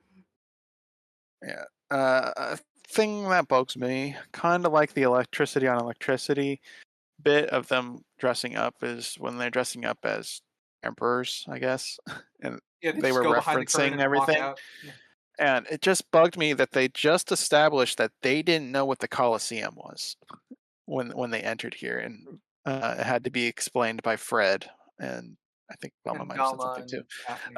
Had to explain what the heck a Colosseum was and what's happening, and then they cosplay the Emperor and talk about gladiators and all that stuff. All, Like all you they need just to do is granted yeah. this. All they need to do is tack on a sentence for Velma or Fred's explanation and say, and that's where the Emperor usually sat, to observe the games. That's all you really had to do. Yeah. Just tacked on knowledge they didn't have. Yeah. Oh boy, another movie where it just needed to be a little bit tighter. Yep. I do think the character work is very strong for this film, at least between the gang, and that's really what holds this film up for me, I think. Yeah, I think the group dynamic in this whole movie is pretty darn solid, I guess and that's how where the budget much went. they get to do. Yeah. Uh, Tiny bit of plot armor in the Coliseum. The spears like land right next to them, and they don't throw more. So like they don't get hit. That's what I'm saying. Well, they only had 2 spears. They had a uh, trident for the third guy. yeah, it's again, it's just convenient that they survived. It's fine. Plot armor. That's gonna leave it that right as it is. Yeah. Yeah, I probably would have Um, pointed it out if it cut back to the skeletons and they had 2 more spears with them. Well, with a game, they could just spawn weapons. I mean True, that but if would they make don't sense to show me. it, that could just be a thing. Mhm. uh, I guess an interesting detail. I guess I have to ask you guys. So, is the game like since the game is built with the Scooby Gang in mind? Is it possible that like one of the ways you would have to beat the Colosseum level is to defeat the gladiators by dressing up as the Emperor if it's based off the game? I think Well, it's I a. mean, the I don't know objective if. is just to grab this Scooby Yeah, I don't snacks. know how So Yeah, linear it is. that's the objective, right? But like you could have like what's a good example? Assassin's Creed, Unity, Syndicate. You have your 100% synchronization, like things that you could do to like 100% the level, and then you can still get your assassination done in the game without needing to accomplish it. and you get like 70% synchronization. So you have like optional objectives to kind of like get a perfect run. Or the Emperor clothes were probably an asset Eric threw in there as like a hidden item you could use, Yeah. but as a required element to beat the level, I don't think so. I'd say it like the Friday the 13th game, or like one of the like a Dead by Daylight thing, or actually Dead by Daylight's a little more basic, but like something like, oh, you could get Tommy Jarvis and call him in. You could go get this weapon. You could go do this, but in actuality, all you need to do is just drive a car away. Okay. Yeah. So it's like you could go change your outfit and go put on, the mom's sweater in Friday the 13th the game or something, but you don't have to. Yeah, and then another element which isn't really talked about or portrayed is how the game plays. Do you play as just one character? Can you jump between characters? Can you command characters like you're playing a Shaggy and you tell Velma to go over there Crimson to distract the lion? haven't a clue. Exactly.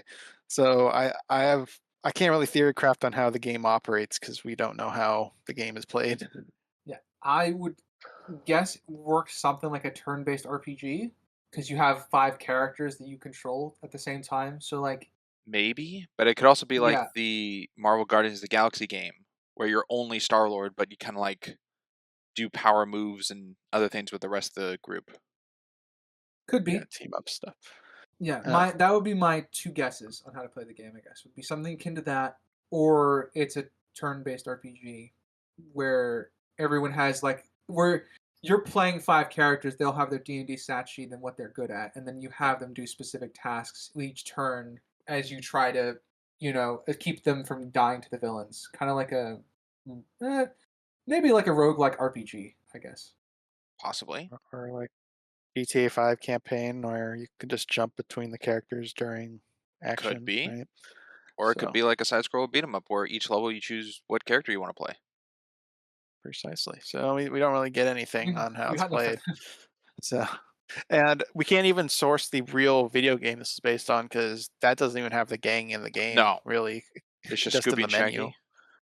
Yeah. In the hub, the gang's there, but in the actual games, it's just Shaggy and Scooby. So That's weird, but all right. can't even draw from the game. Hey, but I'm sure Eric could not use the Nemesis system. There's a joke for you video game people out there. I understood the joke. I appreciate it. Sprinks, you're up, I believe. Fred got a kiss from Daphne at the Coliseum level, Yes. which I think really plays into how their relationship is. Well, yeah, and her call him cute or something Well, in that's the at the end of the armor movie. later. I mean, we're still talking about like That's their true. relationship stuff, but uh, they definitely play it up more in this one I than do Alien think Invader or Invasion. Almost I said do it wrong. think they're actually together in this, and they have no reason to like flaunt it and stuff like that. They're just bantering like a couple would. Yeah, I got the vibe with the thingy comment, but Yeah. Like I said, they don't really need to do much more than that. Because they obviously it's still up to interpretation, but if I think they actually could be dating in this one, like they're already together as a couple. yeah, it's more of an interpretive thing. It's kind of hard to tell. Yep. No denying that. Yeah. Um, lucky that they found woolly mammoths to ride all the way back to the volcano. Yeah, very lucky that Eric doesn't understand or do his research, I guess. I was I was literally writing in my notes, "How are there mammoths here?" And then Velma was like, "There shouldn't be mammoths here." I'm like, "Oh, okay. Well, just because you acknowledge the flaw, you need to explain the flaw now." Why did Eric put in mammoths? I like I said, I don't know if he's going to be historically accurate. I don't have an issue with that. It's just funny that there is woolly mammoths in the Jurassic era. Let's see. I'll jump kind of at the end of this act of we see the new Scooby gang at the diner, or I guess the old Scooby gang, the cyber gang. Oh, that's included in this act. Oh, I said at the gate of Cyberland. Cyberland's Oh, you the mean the circus, fair? not the world. Yeah, Oh, well, I was Cyberland is the fair. off. Um, yeah, Cyberland Fair at the gate. That's the end of the act. Uh, so we see the gang at the diner, and I immediately just thought of like a dark theory with it. Is As you do. I mean, the gang has different outfits because that's how Eric remembers them in Yeah, high still on school. the Tin Man stuff. So the Yeah, reign of the machine. and I was just, why is Scooby a different color? And so the gang is also slightly different colors, but the Scooby one's very apparently different.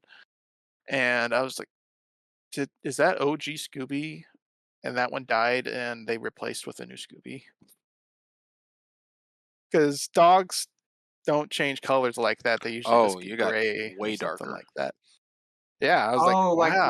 Like Scooby passed away, Yeah, and no. this is And they got a yeah. new Scooby. Yeah. Uh, I mean that would be really dark. Yeah. Nothing supporting it though. With Well, I mean, other than just the color change. But yeah, I mean, it was just a dark theory there. I don't stand by it. I felt like you would be more, Springs, because your whole point in the previous versions was like Fred's eyes changed, so it must be an alternate universe. So why wouldn't a different Scooby be outside the realm of possibilities? I don't know. Oh, okay. Fair enough, I guess. Right, you're up. uh, let's see. Tiny notes, I guess, during the montage. Again, little character beats coming through. Daphne's learned some self defense in this, which is nice. Uh, with the broom scene, I guess. I like the Bugs Life version, kind of funny and neat. They had fun going with all the gimmicks and stuff like that. Getting really gimmicky within the montage and stuff like that. I kind of had fun with it. Fun montage. Bugs Life version. Yeah, when the ants like three Yeah. times their size. Okay. Springs, you're up. Oh boy. Batter's up. Um, Yeah. Get out of the dugout. the continuity error of the sketch of the volcano and the cave on its first look is a different width, I guess, than the second look back at it. Yeah, I mean that's just like drawing continuity, kind of like the Oh, I see what you train mean. in the diner and Witch's Ghost was different every time they cut back to it. Yep. It But I guess this one also, would be less excusable because this was digitally done and not cells. But and I guess it's a little more striking, it also changes the wall it's on in the cave. changes the what? The wall that it's on. Wall. Okay, I thought you said wallets. I'm like, what wallets? The wall it's on. Um, yes, yes, it does. And Shaggy and Scooby, they can draw pretty well. Yes, they can. They did like whole art pieces for food, which with chalk, which is quite impressive. Yeah. So My limited experience with art has told me that it is very difficult to do that. yeah, this kind of makes me lean to agree with Sprinks's assessment of the Phantom taking the place of the original boss of the levels, because this cave is kind of far from where they spawned, and how would you come across this clue? But if the boss of the T-Rex rider, I guess, whatever the original boss would be, that isn't the Phantom, guided them by chasing them that way, then I guess that could be how the game is played. Yeah, because obviously the pterodactyl is the first hint that they're supposed to go to the nest. Because the pterodactyl takes a swipe at them as soon as they spawn it. That's Yeah, true. flies overhead. to go jump back to the malt shop because that's pretty much my last notes. I think are now for the the start of level 10. I quite it kind of reminds me of the Captain America Civil War poster, the way the various members of the gang kind of look down at each other and we kind of pan down the line. It did look Mhm. similar to that. Yeah. Um, so I guess I enjoyed that because and everyone's having like their interactions with themselves. I think they did a good job with just the quick, snappy dialogue just to get it across the slightly differing personalities from the real one and the digital one. Yes, the cyber versions. Yeah, and then I It like it made when me uh, go ahead. yeah, okay. I was gonna say the other thing is like even though the Daphnes like they didn't like each other at first, but they just immediately start getting along because they could. Yeah, interesting outfit decision. It did make me miss the old eyes though, seeing them side by side with the current like whites and color in the iris area. But seeing the original where it's just like a half circle with a skull in the center, I do like that look. Hmm. It's a good distinction between the two. Hmm. Makes them look more soulless, I guess, I comparatively. guess that's true a little bit. I I guess to connect to the difference in the coloring of Scooby, is that to play into documented footage of their previous adventures that Eric knows of, has them looking different, and that's what it's based off of? Like older photos or videos or That's a newspaper reach clippings? because we don't have any proof that Eric even looked into anything. This could just be his memory of them.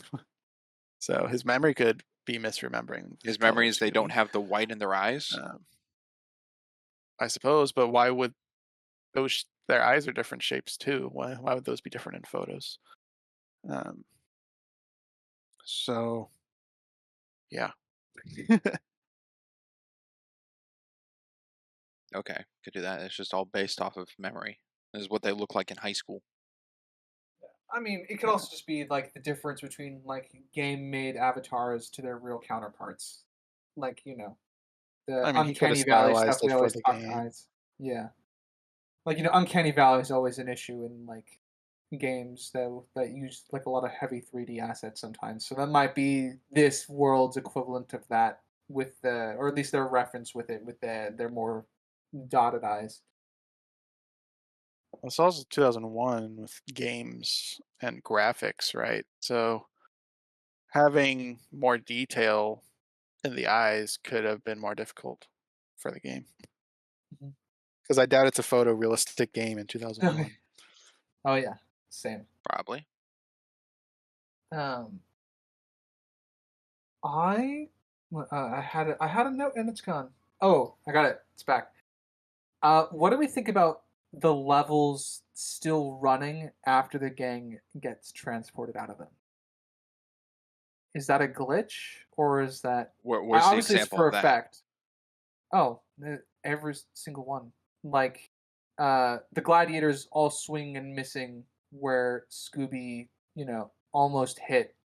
They almost hit Shaggy and Scooby with the swords, but the swords continue even though they've been despawned out of the level. So like we have a lingering shot in the gladiators. I think it happens again at the North Pole where they are spawned out, but well, it happens in every time like the game spawns out and something's like tensions going on. So the Oh, the world front of the continues. volcano, they teleport away and the lava still pours Yeah. after they're gone. So I didn't think of it that way, but I guess that's technically true that the levels should be over once they're out of the levels. Like yeah, I know it's a I know it's a for the dramatic choice, but it doesn't fit with the world building aesthetic that they've tried to go with in the um I guess it being a video game. I can be okay with it because ending the level isn't instantaneous, it's a fade effect. So the world continually going until they're gone. We just the perspective's on the game, so when they're fully gone, we don't see what happens to the previous world they were just in. Well, that's what I'm Uh, saying, right? That's what They he's there saying. is We do that's we have that. do is what I'm saying. So when the gang is completely gone, we still see the world continuing for a bit. Huh. Okay. Not a problem. Not an issue to me. All right. May- I was just Yeah, and I'm just curious to get your thoughts on it, Chris. I don't know if I would label it as an issue because I think it's clearly just for the aesthetic of the film and doesn't break anything. I'm just curious what your thoughts are. I agree with the same assessment. It's for the aesthetics of it, but in a real world game, Yeah, it doesn't well, function like once that. you finish the level's over. So, let's go to Springs. Um, I guess with that digitizing fading, the medieval Renaissance looking level when Scooby grabs the Scooby Snacks out of the princess's hands, they don't digitize. He fades. And the princess Yes, that's reacts to him true. disappearing, huh? Well, she reacts to the disappointment of not getting kissed. Yeah. Yeah. Yeah, I guess that's true. He does fade. And also with the digitizing on the moon, they digitize and the rover, and then the rover doesn't go to the next level. But we don't No. see in the other levels assets digitizing with them. Or are they touching other assets? Or I guess present in the shot? Because I took that with the rover digitizing Only was other resetting. assets. Only other assets would just be their clothing, which obviously gets reset on the next level that I can recall. Well, I guess no, we don't see them in the Japan one. Do we see them digitize? I don't think we do. We just cut to the next level, Yeah, right? Do we see yeah, them even get the box? we don't see them There's get the cuts. box. We just see Daphne beat the samurai. Yeah. Yeah. So I was like, maybe she took the rake, but no clue on that. Because the reason I point out the rover thing is because we see them digitize, and then the game fades. That's usually the transitions, and then the next level, the world digitizes into existence with them also digitizing. I think So if usually we when they exit, saw, everything else fades while they digitize. I think the assets they're interactive with do. I think if we saw a shot of that broken chariot with the damaged wheel in the shot when they leave the Coliseum, I think that would digitize as well, like the moon rover. All right. Well, it's not enough to say either way, so I don't really have an issue with it. It was just an observation I had. This doesn't really pop up anywhere else, but it can be explained away by your example provided. Uh, what was I had something with a chariot? What was it? Oh, that it just popped out of nowhere. Because in the wide shots of the stadium, there was no chariot, and then the chariot just comes out of nowhere when they need it. Yep. I do think it's cool that every like asset in the game built to help the player is like a mystery machine aesthetic. I did appreciate that. Yeah, I do groovy like design. that. It Mhm. kind of felt like Upgrade in Ben 10 to me. Oh, kind of. Raid. I'm out of notes for this act. How are you looking, Sprinks? I have like two, I think. All right, you can go next while I read mine. First one I'll go with. I like the audio designs they have. Like of the Coliseum, there's an echo effect to their voices to give like they're in a new environment and it's larger. Or when was it when they meet themselves? Like the other versions have this robotic voice to them, not just a distinction, but like the characters of that is built in a world that's not the real world, kind of thing. And I just like the audio tech to that. Yeah, kind of like auto tuny with the cyber guys, cyber gang. Yeah. Yeah, I I think that was a good detail as well. I did find some additional notes. Again, character stuff. I'm glad that Velma works out the clue with the cave drawing of a volcano. Even if it's very simplistic, I like that she's able to figure out that's the clue. And plot armor is again a bit rampant in this act. Yeah, something I thought was a little confusing, but not impossible. So I don't really have an objective flaw with it. But It just seemed a little out there to send Shaggy and Scooby into the dino-infested jungle to get wood by themselves. Let's him You know, turn. yeah, they said turn, so it was implied that they've already been doing it. Yeah, with their first fire. Yeah, I don't get why they're doing that. I feel like that would be like a group a group thing. That's a good point. I I don't know about that. They do the there split up could and have look for been there clues, could and we've seen it earlier where before Fred says it, they already split up. yeah, they could have fixed that a little. They could have padded it with a line or two. But I don't know if I have an issue with it. Guess I didn't have an objective thing. I just thought it was peculiar. That's fair. And Daphne brings up how the purple jacket was new. At which point I was a little like, interesting, interesting new purple jacket when it looks like the same purple jacket we've seen before. Well, as been established, it might just be like she opens up her suitcase and she has like 10 versions of the same outfit. But would Both could Daphne work. have that? Y- That fits with like if Shaggy very anybody, easily. yes. But fashion Daphne having the same outfit, I feel like she wouldn't. I feel like she'd have a bunch of different I outfits. don't think it's the same outfit. If you mean like compared to like Zombie Island, Well, we're gonna talk, that gets into timeline stuff that we haven't fully I'm just saying her outfit in talked Zombie about yet. Island and her outfit here are both purple, but the coloring's off. This is a differently more vibrant purple, and the other one's a lighter one. If you're trying to imply that they're the one in the same outfit.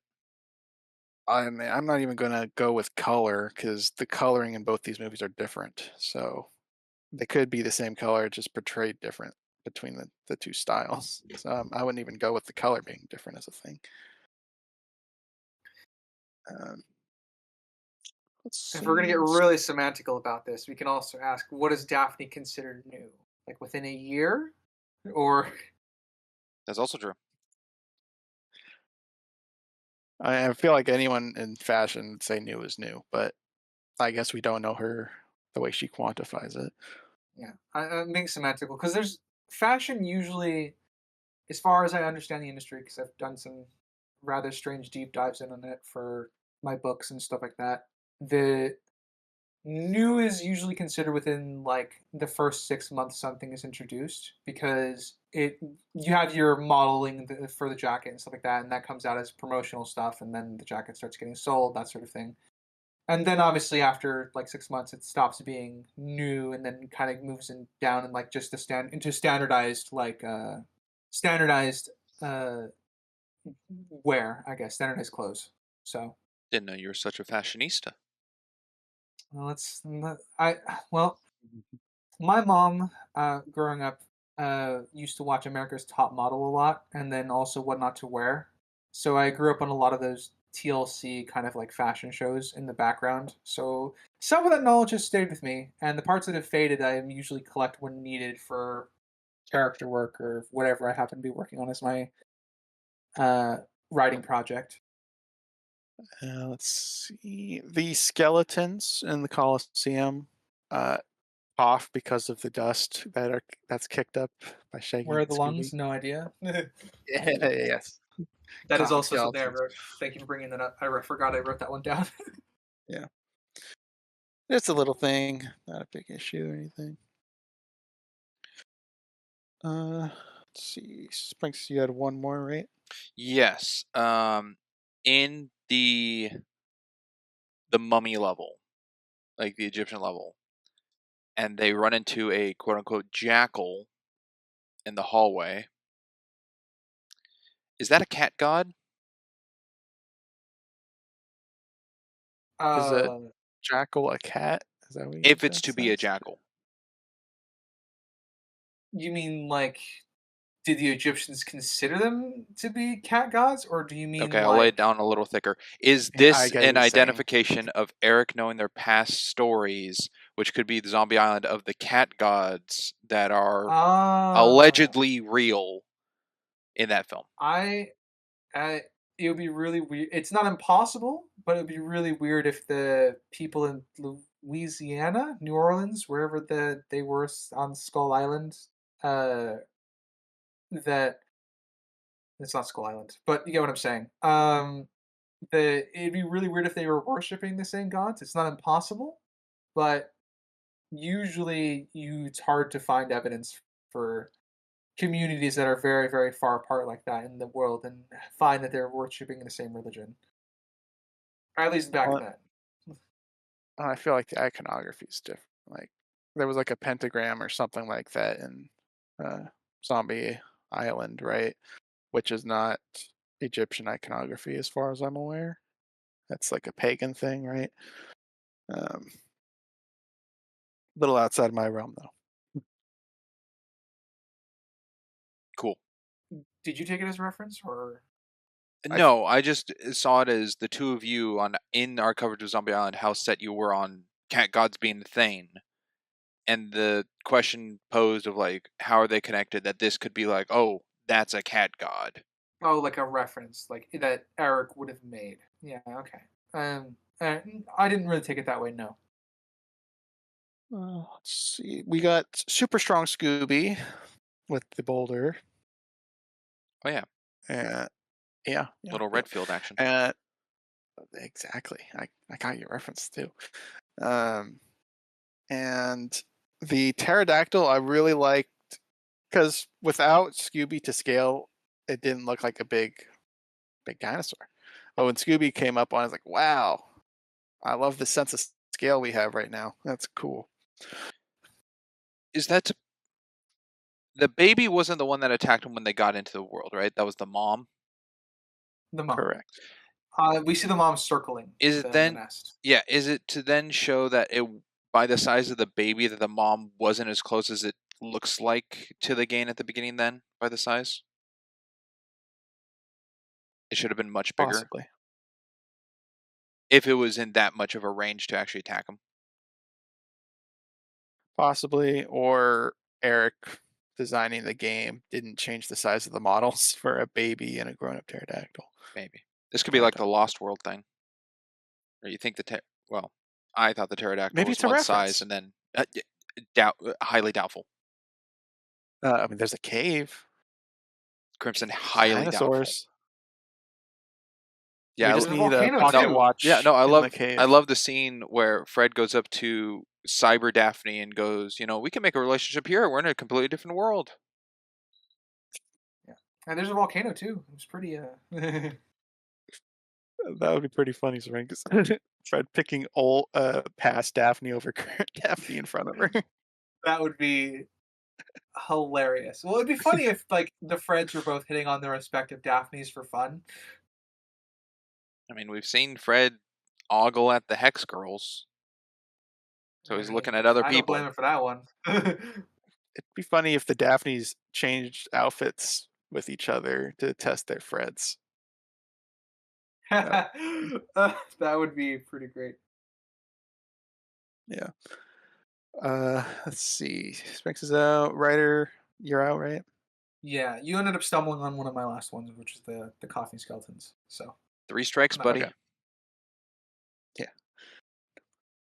Yeah. So I guess for me, the line that Eric said that he hasn't even beat the level, I didn't like that. ooh, but It's it obviously doesn't it to raise set the tension? stakes. Yes. My God, not even the creator has beaten this Well, level. does it help to say it's not a finished game? And then he should have said that. Um, I don't know. It just felt so artificial. It didn't feel believable, really. It felt like a Stephen He short, which is not what I think you want to evoke when you're writing something like this. Stephen He's hilarious, but not for this kind of stuff. Yeah, I mean, if he had a line like "I'm still balancing the final level" or something like that, and I think that would be better. yeah, um, but just I've never beaten it. It's just that's especially since the fair is like right around the corner. Why would you release a game that is unwinnable? That probably wouldn't really work.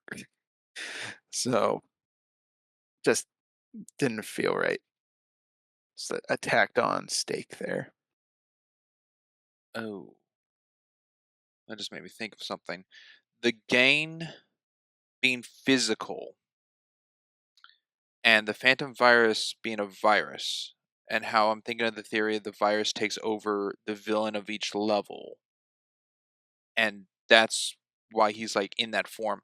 The gain isn't taking over the previous gain of the save file, because Eric's stuck on the last level, so his save file of the gain that he plays with is in that last level, but the gain hasn't taken over them. They're two separate entities. Does that play into more of why Eric says he can't beam them out if they're like an alien construct in the game to him?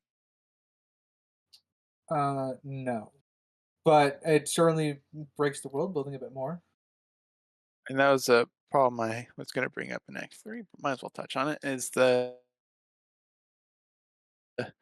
yeah, the gang being at the end here. I wrote, why are they here, not the other levels? And then they explain that they like being here and they would just restart the game if they finished it. So did Eric create AI? And the reason he couldn't beat the level is because they wouldn't let him. The first part possibly, the second part I don't think so. It's Because at the end, possible. they're waving at the screen at them like they're in control of themselves, right? When they're out of the game. Uh, Yeah, it's so they seem possible. to have I'm not their own sure. control and agency outside of just being assets to a game. I don't know. Okay. I guess that is it for Act 2. So we're going from the gate of cyber, whatever, I forgot the name of it, Cyberland, to the end. And we shall start with Springs. I figured this would be a question that Ryder would bring up because it's a character difference, and I don't know if he'd think of it as character damaging. But when Cyber Scoob demonstrates that he's much more braver than Scooby-Doo to distract the Phantom Virus and to show that they're not one and the same character, I saw that as Eric coded Scooby-Doo as more heroic from the stories he knows of, and that's why his character is different. I see that essentially the same way because I mean, in every story that you would be told, Scooby would be more heroic, and so would Shaggy because they always end up inadvertently helping the gang solve the mystery or what have you. So yeah, that I didn't have any objective issues with that character. Like I didn't see it as out Uh, of character that he chose to do that. yeah, I pretty much had the same mindset where I was initially like, why is Scooby like this? Um, but yeah, Eric's perception of them would overwrite reality for this game. So that would fit, I believe.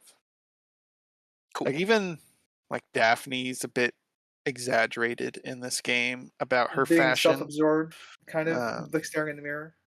yeah, so she's more exaggerated. Scooby is exaggerated in terms of his bravery level. Shaggy seems pretty much the same. Fred, a bit more cowardly, but I don't know. I feel like Fred's pretty somewhat to himself, and Velma's pretty much the Velma's the same. same. She doesn't seem as brainy as I feel like a story that Eric would know would incorporate. Yeah, nothing like exceptionally different. Um, so yeah, But again, and going off memories. presumably Eric could be closer to Velma, so he would know her down to a point, right? Mhm. But we don't know if he was a part of the gang either. Like he hung out with them all the time. Oh no, they're just friends from school. That is very true. I like that there's a bit of a distinction between like the classic Mystery Machine van and the new one they roll around with. Because I think the classic one that they're rolling around with in this, as Fred points out, like he misses it. And I do think that it is a different one because obviously it doesn't have like the computer setup in the back that Velma used in like Zombie Island and stuff like that. Yeah, no, they're So I completely kind of different fans. yeah, I kind of appreciate that they reference, oh man, I missed this classic van. So it's like a van they used to have, but they upgraded. Yeah, I like that. I like both the Freds saying they were going to drive it. That's true. Good stuff. All right, Let's See, go ahead. Okay, cool. I have since uh the virus glows. Definitely doing it for dramatics here, playing with the shadows from the baseball, uh, the batting cage when he does the slow turnaround and reveals who he is. Yeah, that and the granny, both Yep. lacking a glow until the reveal. This is true. But how could you mistaken it the pointiest chin you've ever seen? You And can are see the silhouette of the you going with face. this is good or bad or neutral? Inconsistent. Oh, interesting. Okay. So So bad. neutral to bad, but it doesn't like destroy the story or anything. It's just there for dramatic reasons. Okay. I'm neutral. I'm neutral to good. What's the good part? I think he can control how much light he outputs Well, then I guess that would fix your issue with the real world depiction then. of light. Yeah. Well, the light would be how much energy he's outputting, right? So his hum would also go down if his energy output is lower. I don't necessarily know if those need to be connected. That's how electricity kind of goes. The more power, the louder That's if it he's is. out of world pure electricity. Let's see, what was it gonna? Yes. So as a kid, I remember really loving this whole carnival bit and seeing all the other monsters. And there's still some of that magic here, but I remember it being a bit more fun, personally. Um, it, like the Freds on the roller coaster with Gator Ghoul. That felt so lackluster. And then they go to jump and like kill themselves, but it doesn't happen because it's the plot that they make it. I mean, Uh, They point out the they bouncy they did castle. they did some excellent physics in their heads to time that so that they would land on the bouncy castle. Well, yeah, Fred is the crazy. planner. Yeah, he is the planner, and he does some planning in this. Um, I would have preferred more fear out of Fred in that moment because Cyber Fred is scared. Like, what are you talking about jumping? Meanwhile, Fred Prime is like zero fear about jumping off of that. He has more fear about the gator. And I feel like one is more of a threat than the other. Even after Fred witnessing Shaggy and Scooby trying to unmask Gator Ghoul. Question for writer: how many of these villains do you know? I knew everyone but Gator Ghoul. Oh, okay. I didn't recognize, obviously outside of this movie, because I know the movie, the cat one, whose name I'm forgetting. Jaguaro. Didn't remember. I think they all had a version of them in the original Yes, the show. original show. Yes, So their original stuff, old stuff, retro yeah, monsters. because they're all fake or whatever, and that was the that's why they tried to unmask him. The one I recognize the most is Creeper because I think Creeper is the most iconic one. But Yeah, yeah, I feel Gator the Ghoul's the same. only one I didn't recognize. Which pretty cool design, Gator Ghoul. Even in the original, his appearance looked pretty cool. Oh, Quite similar. I just found him kind Oh, of mid. It's just a I mean he's pretty bland, but I think it looks cool. It's just a walking gator. yeah. Pure strength and simplicity. Yeah. Meanwhile, I think Jaguaro looked goofy. Yeah, Jaguar is very good. I think the Scoobies playing pranks on him were kind of funny though. Everyone dealing with their respective monster their respective way. Daphne discovering a hidden floor trap and then using it to her advantage a few minutes later was neat. Yes, having the cat fight the dogs, the creeper after the popular girl. The pairing's interesting. The other two don't really have any connections, but The I've, one, well, or three, other three. I mean, Car monster with Shaggy. that one I don't know. I mean, like He old would be Iron Mask Tar. is the only one covering his eyes. I think the reason they went with the Shaggy one is I think specifically so they had an excuse to go near the cotton candy mixer Crimson. because that Shaggy's would be the ones to That's go for that. quite a glob of cotton candy. Yeah, okay. Oh yeah. All right, you picked up what I was about to ask. Cool. Yeah. Is that a character prior or a character after? What I referenced? Yes, Um, because I don't know. I don't know either. Okay. But Well, to be I've seen a lot of safe, Scooby-Doo, but to be it's been a long time. safe, we'll keep Ryder in the dark. We don't know. Oh yeah. I can leave and come back. Nope, nope, no. It's not. No, It's not that no, big. we're on the same wavelength here. We both don't know the answer. We have a globbed up Um, memory right now. yes. Let's go with Springs. Why not? Oh boy. Why on the roller coaster with the Freds did Gator Ghoul take so long before climbing forward? My question is, why did the Freds get on when they saw that the Gator got on? Like, because they would have had to be at the station to get on the roller coaster. Yes. Doesn't Cyberfred say, like, is he still here?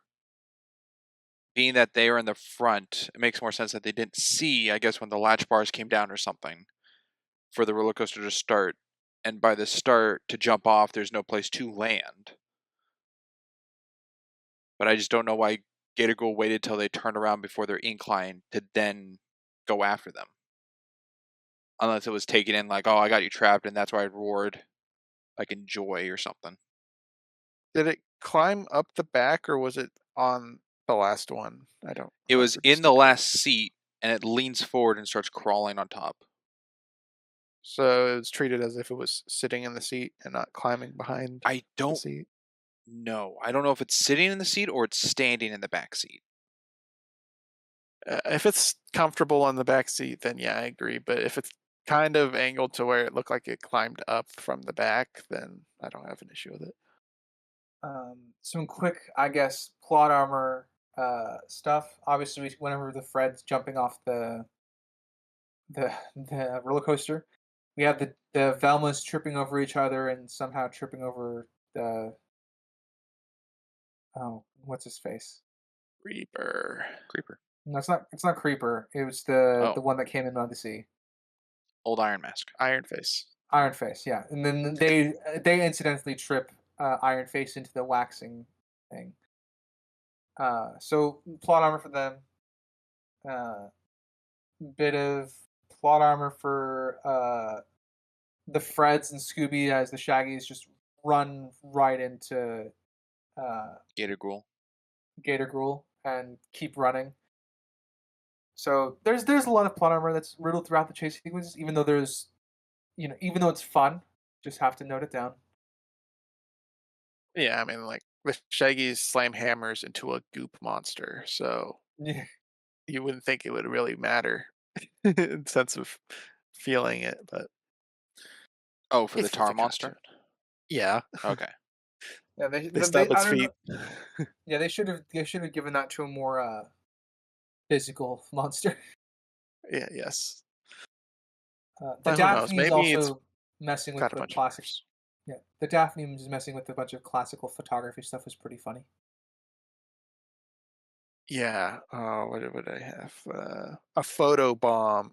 That's what I Uh, had in my notes. Yes. You're a funny man, Crimson, a very funny man. that is also possibly, to me, or yeah, the least fluid part in the movie of when Creeper falls over. It's like 2 frames. I feel like the least smooth was with one of the scenes with Gator Ghoul, with his mouth opening and closing. That was 2 frames. Um, but yeah, the creeper one is not amazing either. I like the settings they were each pitched into. Some logic, like the Fred's one, I don't know why they would decide to ride a roller coaster instead of just run somewhere else. But hey, that's the Freds. But I like the Daphne's going into like a haunted Haunted house. house. Um, Velma going to the wax museum, which is questionable. In a you just saw a bunch of your old monsters, and now you're going into a place where there could be more real monsters. But I felt like they explored the location that our characters were set very well. They E- maximized it. each one it was played to, as you say, the maximum for the character potential. Each one. I think the strangest one for me was when the Velmas ended up in the petting zoo. But I didn't like that at all, actually. I yeah, was like, she's getting chased, and then she stops to pet a goat, and then yeah, thankfully a goat Yeah, hits the the guy. game seemed far more interactive of wanting to be just at this fun fair than escaping monsters. which fits. They're all kind of on the younger side, and they haven't really lost their childhood. So I'm fine with them wanting to do all that, but it just feels some of it feels a little out of place because of they're trying to build tension at the same time. I feel that more towards Shaggy and Scooby and less of like Velma and Fred. And I think Daphne didn't really play around all that much. Cyber Daphne did. Um, but I think Velma was too into the fair and not escaping the monsters. Yeah, I agree with that. I would have preferred. I think this because that kind of ties into the whole the Velma bit of trying to Velma being probably the weakest in the game doesn't necessarily mean that, it's bad. But I think that replacing the petting zoo scene with maybe a trap that the two of them came up with or something to that effect would have been worked, I think, a little bit There better. you go. Yeah. Yeah, that would have certainly been preferred because the way she dispatches them is she drops the glasses and he trips on them, and Yeah. then they pet a goat and then a goat hits him. There's nothing creative at all Yeah. with So Velma. giving the Velmas some agency for a scene during the montage would have been nice. Yeah, and then the bumper cars with Fred's and Gator Ghoul. I don't know what that was. That That I was think was a just bit much. that was Ye- that to me it was also a bit much. Yeah.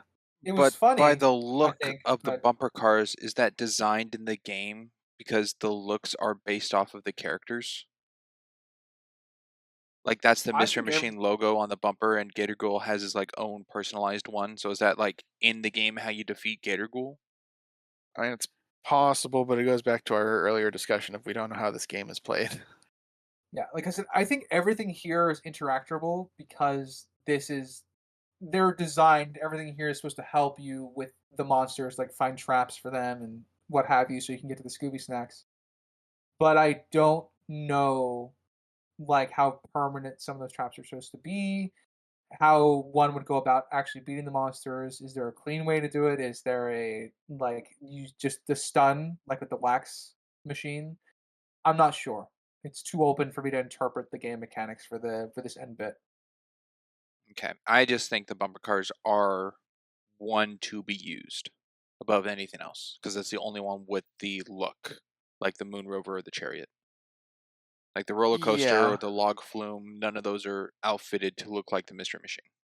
Oh, so like if they added more of the Mystery Machine logo around, you feel like that would I feel like that necessarily lead to them. gives That more would be the clue. clue to Yeah, interact with that attraction to defeat to get to the objective.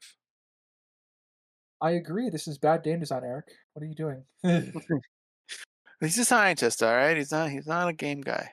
it's about the Tron laser. That's what the real money is going to come in for. Yeah, Was it possible we just don't get to see the other forms to defeat them at the carnival? It's I mean, it's possible. possible. I mean, a goat beat the Velm first machine. Iron Face. Jesus. A goat built beat Iron Face. So I would assume we didn't see the quote unquote way you're supposed to beat them. Well, and they don't get beat either. They pop It's up later to they're all fight the cyber stunned. gang. So Yeah. we don't really know how they get dispatched, or if they even can, because Eric hasn't beaten it. Maybe they don't It it might lose. just be prolonged stuns that all the tools and stuff that you can find. So you're supposed to stun all of them in order, and then before the timer on the first one runs out of its stun, you're supposed to get to the Scooby snacks.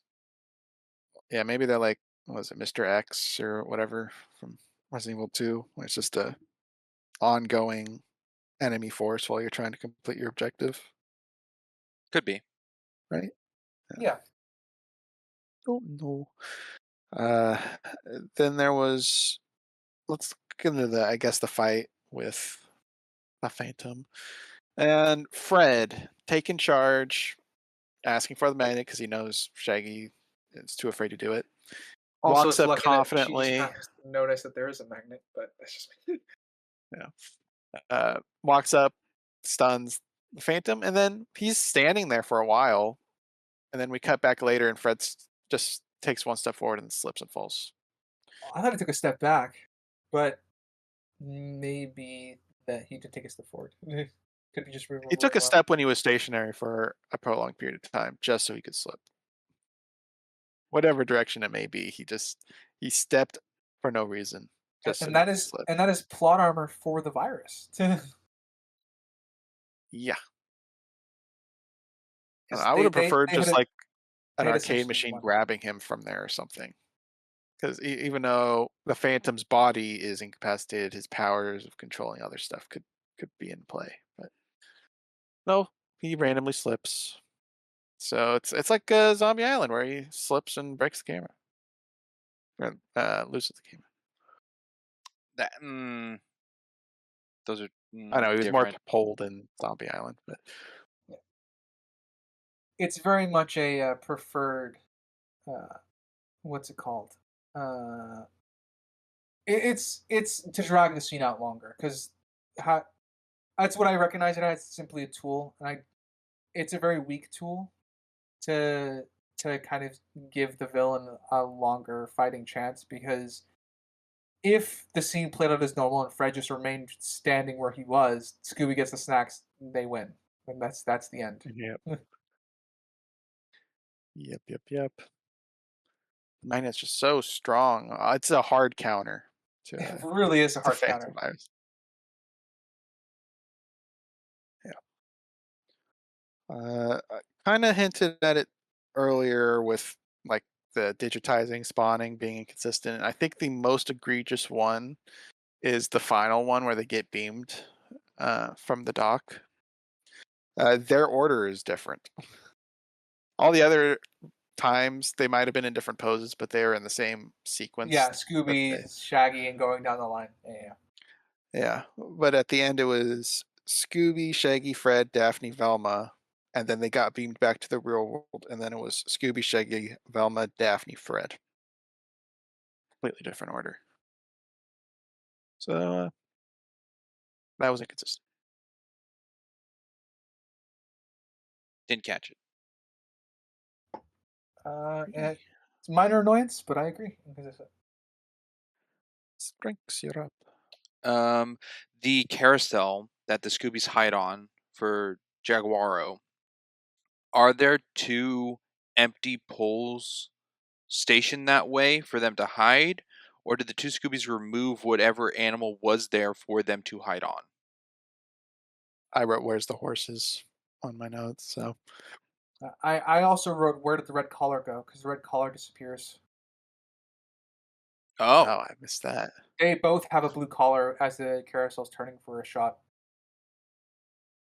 That's a big continuity error. Yeah, Uh, yes, if it that's was. That's why there. I noticed it. Um, so I'm just gonna say cartoon logic, Sprinks, because that's it. But And for me, that ties I into the whole them changing into outfits off screen for quick, like little things, little gags.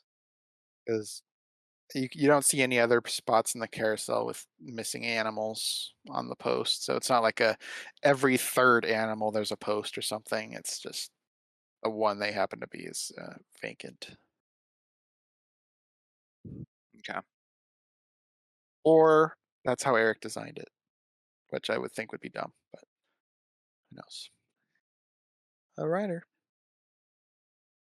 What do we think about the cyber gang doing the uh I guess like what they were doing, I guess, during all of this? Would they have stayed outside as asked, or would they actually have I think they would have jumped in a bit earlier before the trouble started, I guess. Is my issue with that. Because they're out there for quite a while. Well, they are based on the Scooby Gang, and I do feel like they probably would have gone, but I don't know. Well, from I the don't know. entrance of the arcade, it's not a blind corner. They can look in and see what they're doing. That's, mhm. Yeah. So I think And that's that's kind of good, then a why curiosity buildup of them. yeah. I think that's kind of why I wish they would go in earlier. Because one of the things with the Scooby Gang, even like through all the stories that he would have been told, is that they're always show up for each other. True.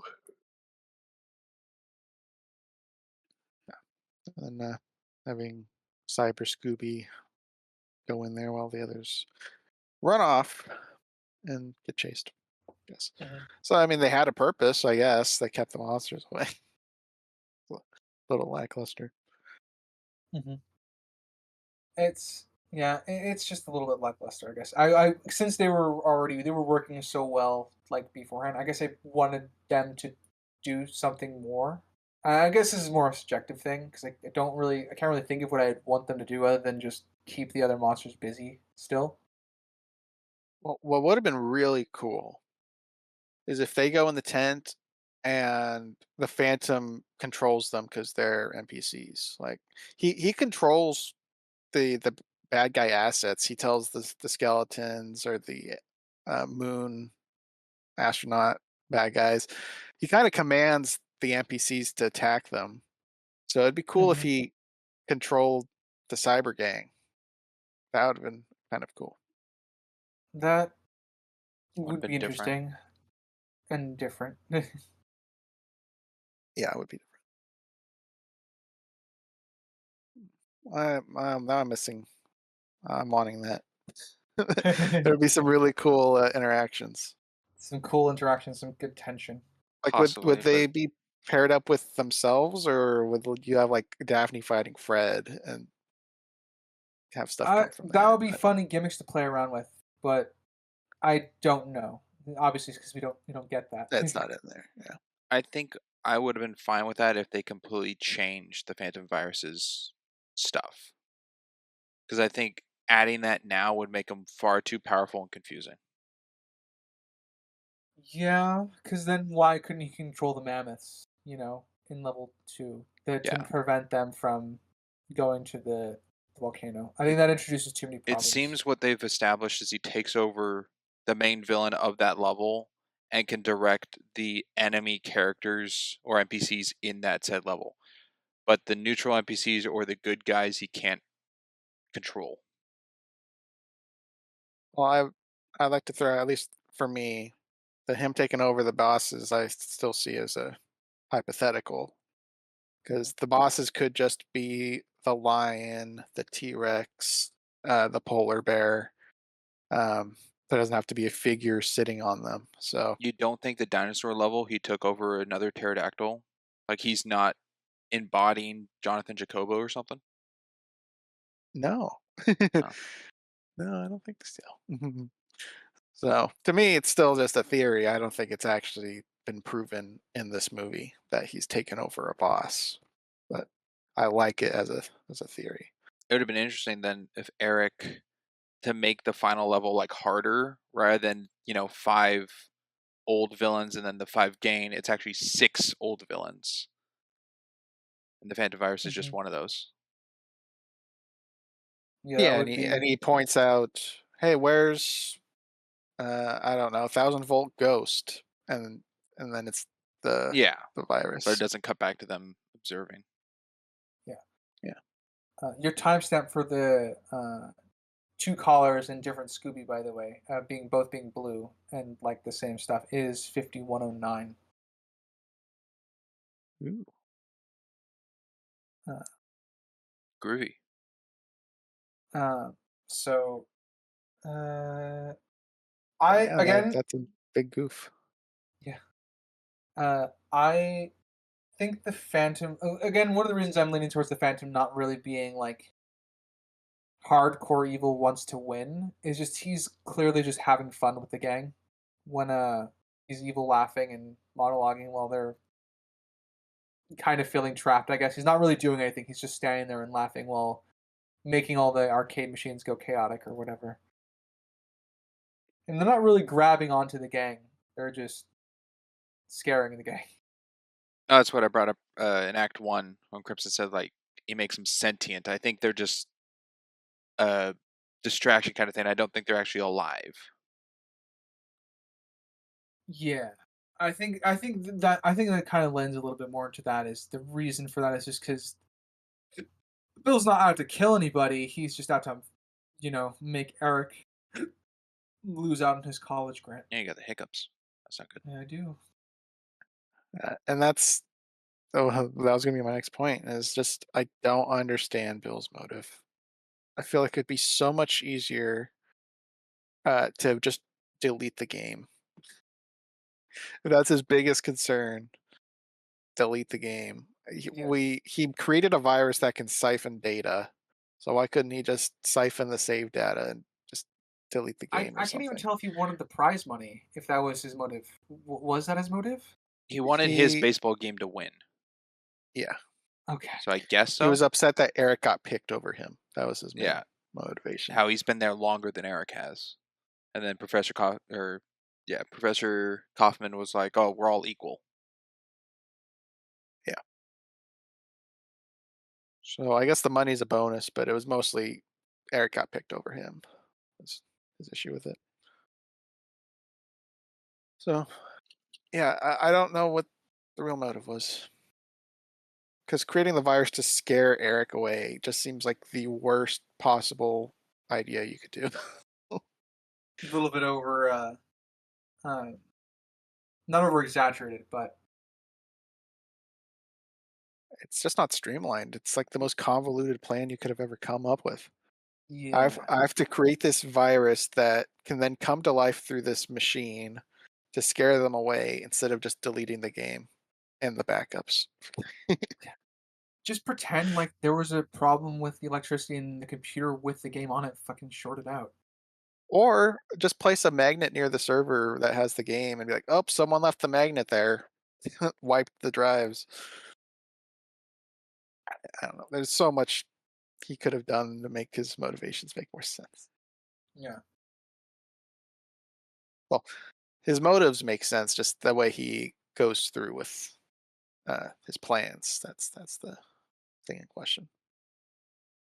What was Fred's plan, by the way? Because Fred and Cyber Scooby like come across like they have a plan to get the Scooby snacks. I wasn't entirely clear about it. Was he just supposed?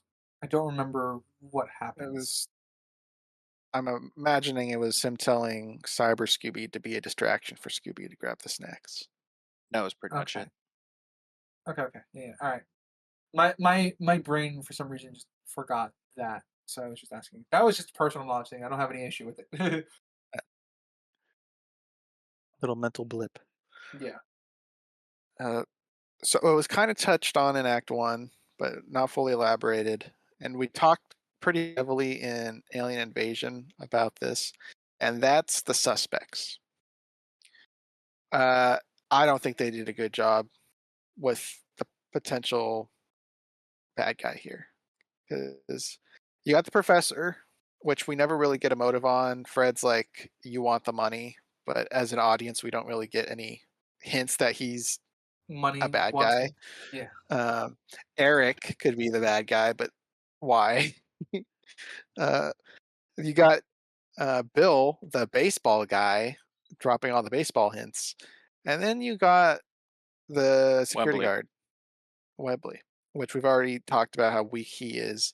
And I think they needed in the game to drop hints of each character to be possible. The only thing I could see dropping hints for other characters in the game, and it's very, very loose, is when the gang run by the Phantom Virus and he spins, kind of like how they made Wembley spin when they ran by him. That's like the only correlation I could see with anybody other than Bill True, in the but that's game. extremely weak.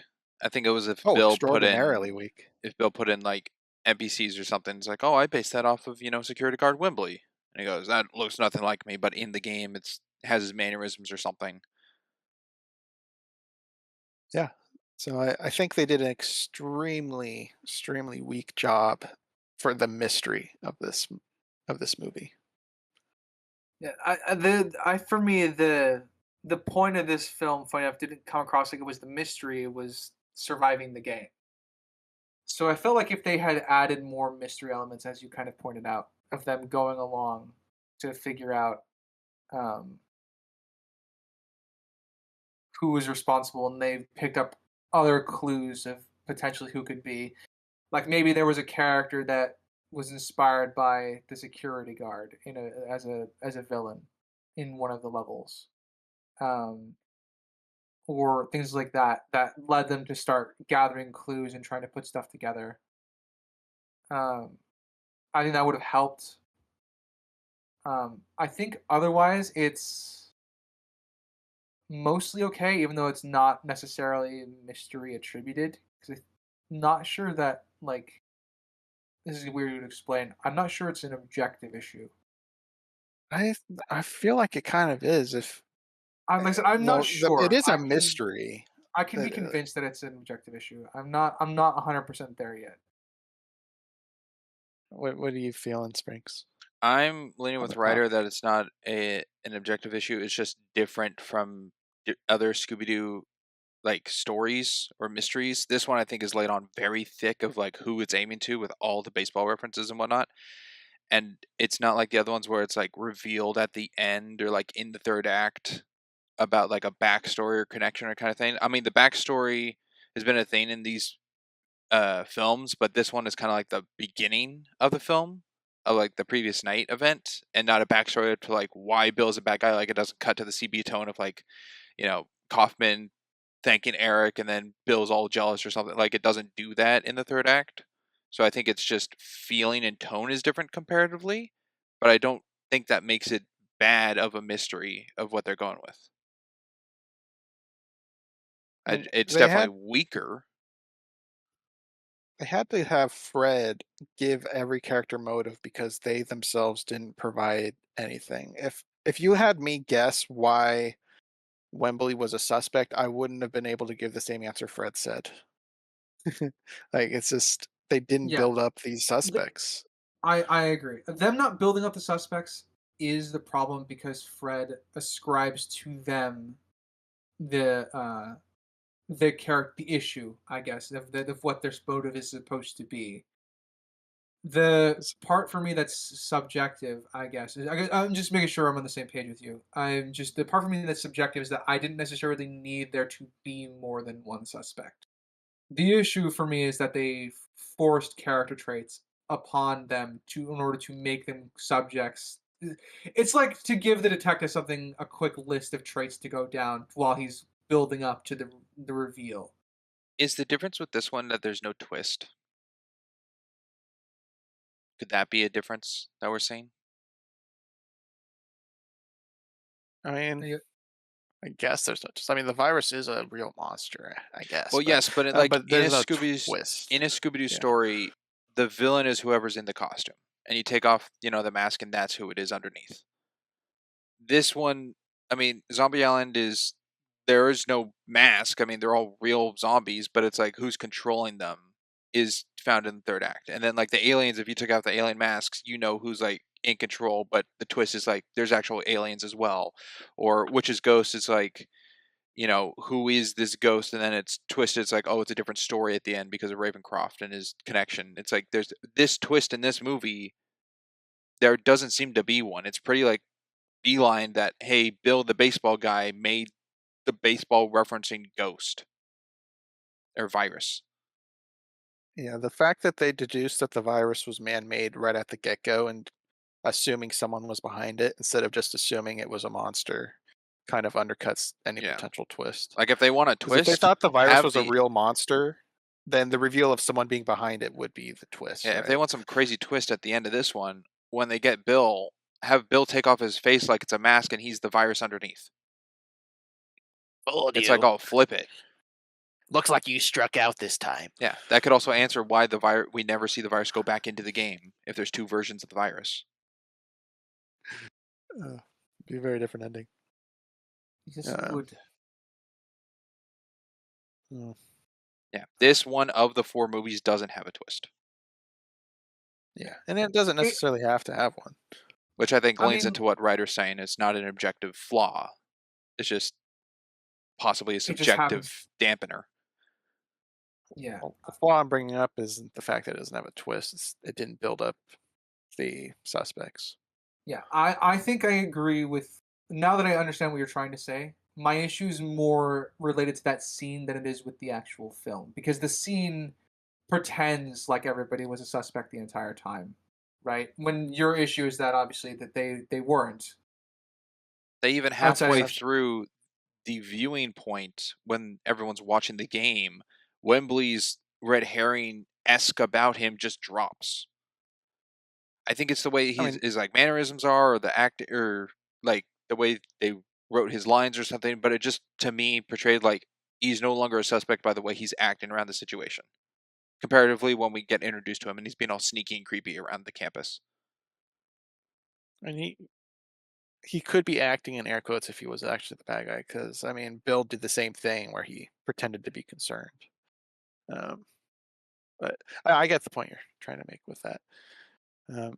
I'm thinking back to the alien invasion where we talked about the mechanic guy as a red herring.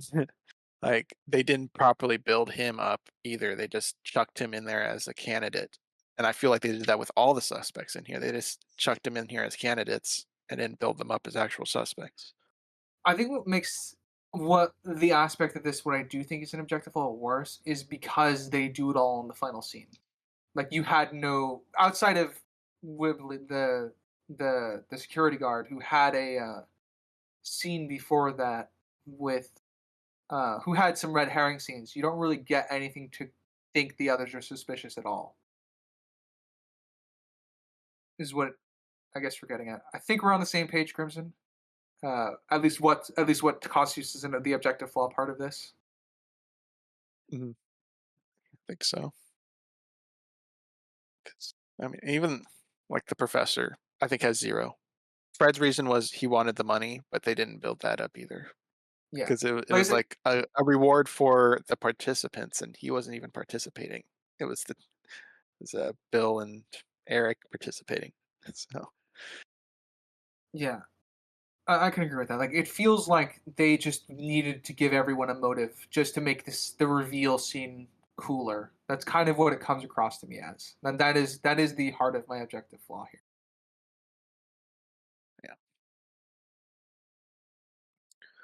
all right, well that was a lot on my point. So let's go to Sprinks. No, well, there's not much left for me to talk about. Scooby-Doo knows how to hack a computer. Yeah, I wrote that down in my hate- notes too. I'm like, I that's hated that. yeah, I'm like, that's really weird. Why? Like, why would you attach this character trait? Why did that they chuck that in there right at the end? I mean, it doesn't It's damage always anything, it's but always- it's just weird. I mean, if there was just like a give snacks button on the computer as like a mini game, I'd be all right, cool. But no, Shaggy like, look at Scooby hacking the game. Oh, oh no, why? don't know. I do like that Eric treats the gang out to burgers and fries afterwards. And he like everybody else before him, will regret letting Shaggy and Scooby order whatever they want. Yeah, but But- unlike Ravencroft, he's actually present to see what happens. Yeah, it's true. I appreciate that though because it's one of his ways of thanking them for the help. Yeah, I was a little like, because Eric knows them, unlike Ravencroft. So his like, it's on me is like he doesn't know what he's getting into, but Eric Or knows what does he's he know getting what to get into. into? Yeah. He knows these people.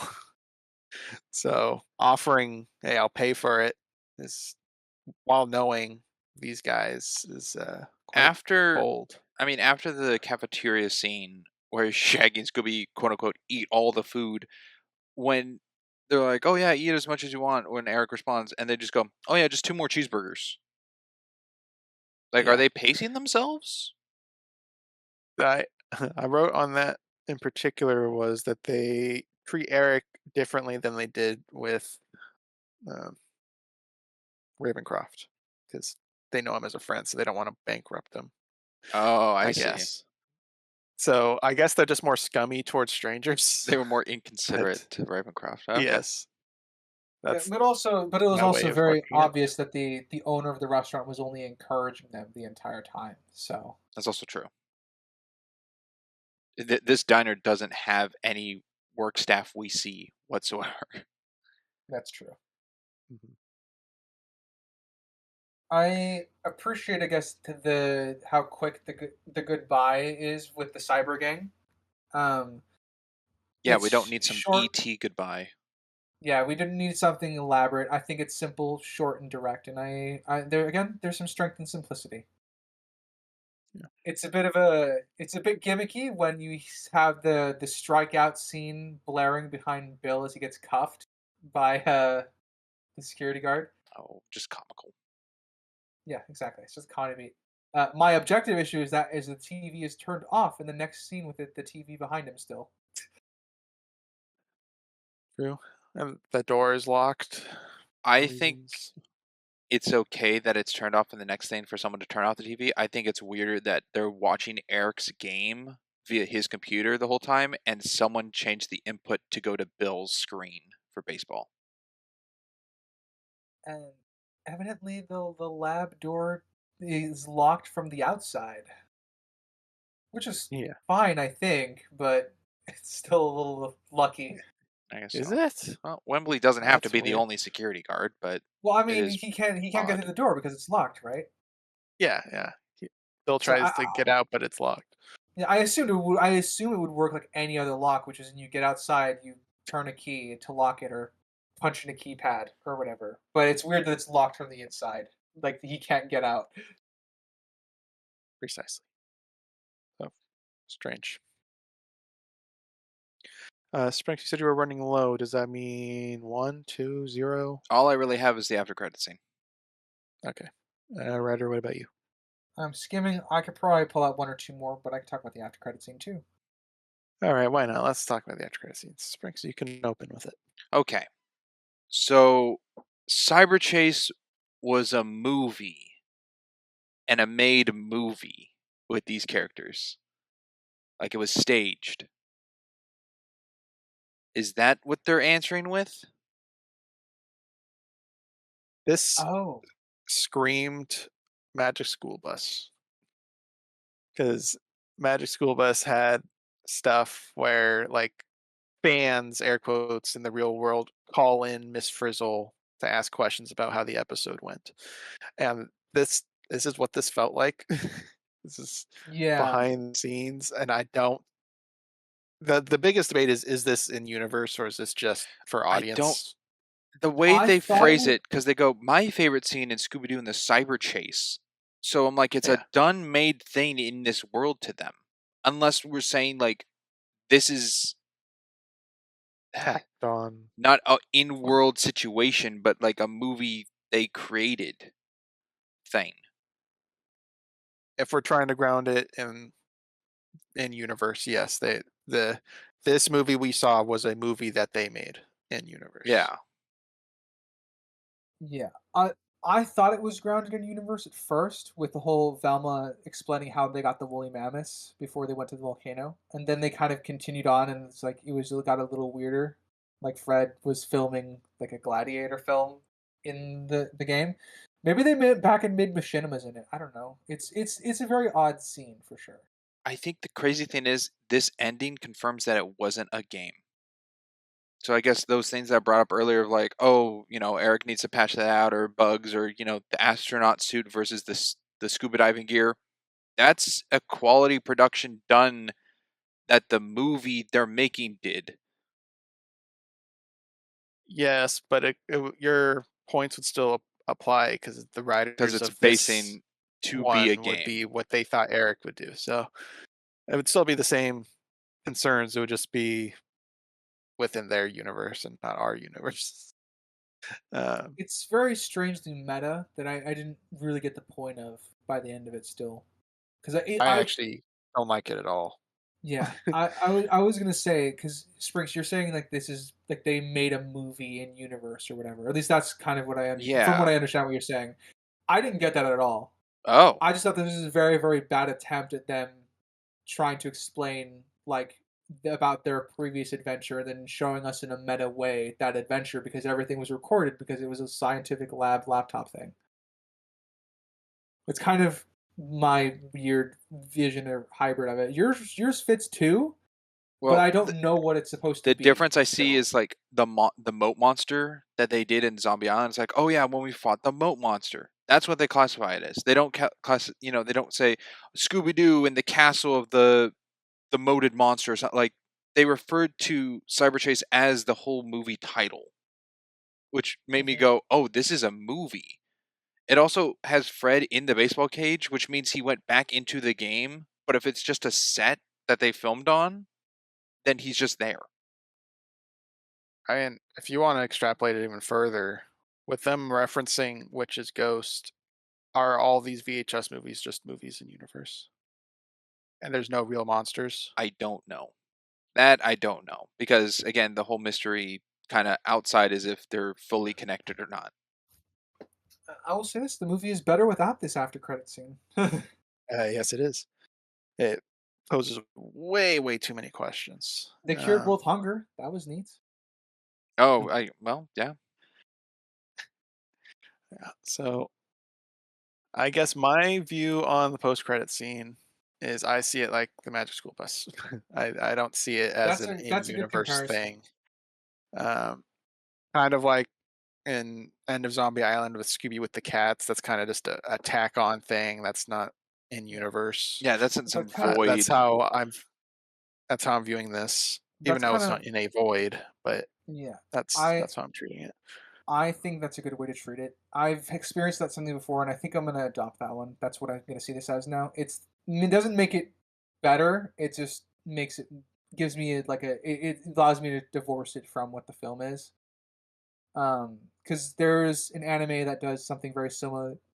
There's a show that runs alongside this one anime, but it's like short clips, and it's one of the main characters doing interviews of the main characters that appeared in the show within each episode, and they're invited back as frequent guests as they make more appearances in the anime as they go along. That's kind of how I see it. It's a very meta like interview kind of thing. So I guess Ryder and I gave our POVs on it. What do you think and Sprinkles on yours? I'm sticking with it. I think it's the after effect, the aftermath of filming a movie. So then you'd probably be with my pitch then of all the VHS movies have been movies they've made. No. And I thought I Then already why said not? that where because I don't know or for slated if I'm fully agreeing that they are connected, if they are or not. This could be something like Cyberchase could be the last one in the timeline and not, before Zombie Island. So they've already done real adventures. So because of the popularity of real things they've uncovered, that they got a production that's like, hey, we want to make a movie with you about something, and they made the movie based off of their reputation and popularity from the previous three adventures. Could be. Let's see. During all that, Ryder, did you find any other notes? I did not, so I think I'm done. Okie dokie. I believe I am done. Yes, I am done. Alrighty. Everyone good for ratings and summaries? Looking through my notes, I think, unless we want to go with the question before ratings and summary, or do you want that I mean, yeah, after? that's pretty typical. So I was checking if you guys were done first. But it sounds like you're done. So yeah, we'll do the overarching question. Uh, how does this fit with the other films? Is it in universe? Where does it fit on the timeline? If it is, we'll go with Springs first. All right. Well, let's see. They they have the things that are connected to the other movies of just like I don't know if it's homage or kind of like the things that the production needs to be listed for it. They have the dogware joke. They have a green beam effect. They have a rendition of the theme. They have the ending of Scooby-Doo saying Scooby-Doo, Scooby-Dooby-Doo. Fred has blue eyes in this one. So I don't know if those are all listed to. I think most of those. I mean, Fred Blue Eyes, I guess, is the only one to go with the question of connected universe. But the other four are like, I don't know, something to just connect these four films Just together. production continuity. Yeah, to go with the same Joker, just feel or vibe. But I also don't know if that's like a familiarity of the world. Like the dog wear joke, is that something Scooby Doo all the time when he hears that line, dog? Like, is that just a character of him to respond? Could be. Um, I think the movie thing is real questionable. I think the movie thing, the after credit scene of them describing it as a movie, helps me believe that this fourth film is the fourth of the timeline, like the last one, not anywhere else in between. With what I stated, I think popularity or reputation got them to make a movie. I don't even know if Eric is actually their high school friend. Could just be an actor. Um, but that makes it such a different tone, I guess, overarching feel if it's just a movie, because then it helps, I guess, their expression of like, oh, it's a real monster, or the Gator Ghoul's a real thing, or all these things, to not be so surprised, like in Zombie Island or Witch's Ghost. Alien Invasion, I guess they did sort out that even though they're real aliens, they had like a emotional connection, so that wasn't real shocking or anything. But I guess it plays more into their emotions in this one to help that they're all connected, because they've already gone through stories of that. Um, I don't know what else to add on. I'm leaning that it is all connected, but it's not smooth at all. It's that's why it's still an overarching question and a mystery to it. But I think there's evidence placed enough between the four films to branch it to be connected. All right. Let's go with writer. It's interesting because I think there is enough evidence to connect them all, but it might be better in a way to treat them all as separate. And I'm like I said, I think this is gonna sound similar to what I said last week. It's really weird because I think there is a universe where all these movies are meant to be connected, and then I think there's one where they're not. And I don't know if I feel particularly strongly either way. Um, because as you say, Sprinks, they reference the other films enough to kind of, if you want to believe they're all in the same universe, relatively, then you have your bits of evidence and bobs that you can point to.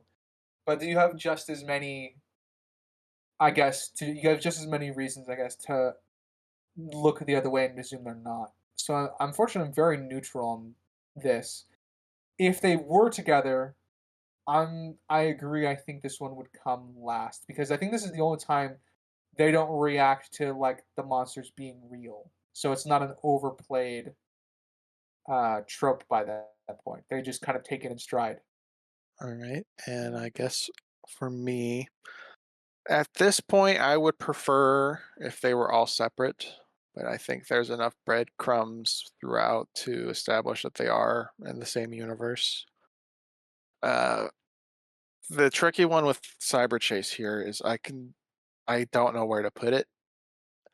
It's either after Invasion or after Zombie Island because I believe it goes uh, Witch's Ghost, and then well, obviously the Moat Monster thing I pitched, but uh, got the Witch's Ghost, and then Invasion because we were told in a fact that they reference Witch's Ghost and Invasion in that one scene that was hard to audibly hear.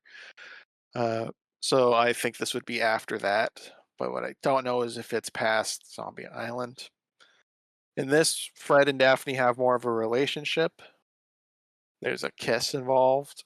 and I'm deciding whether or not that would fit before Zombie Island or after it. Because it was a question in Zombie Island whether or not they were a couple or not, and we left it to where it's ambiguous enough to see it either way, which is why I can't pin down Cyber Chase because Zombie Island is ambiguous if they're a couple or not. If it was more definitive of they're not a couple yet, then I'd put this after, or if they were a couple, I'd put this before. But it's too blurry.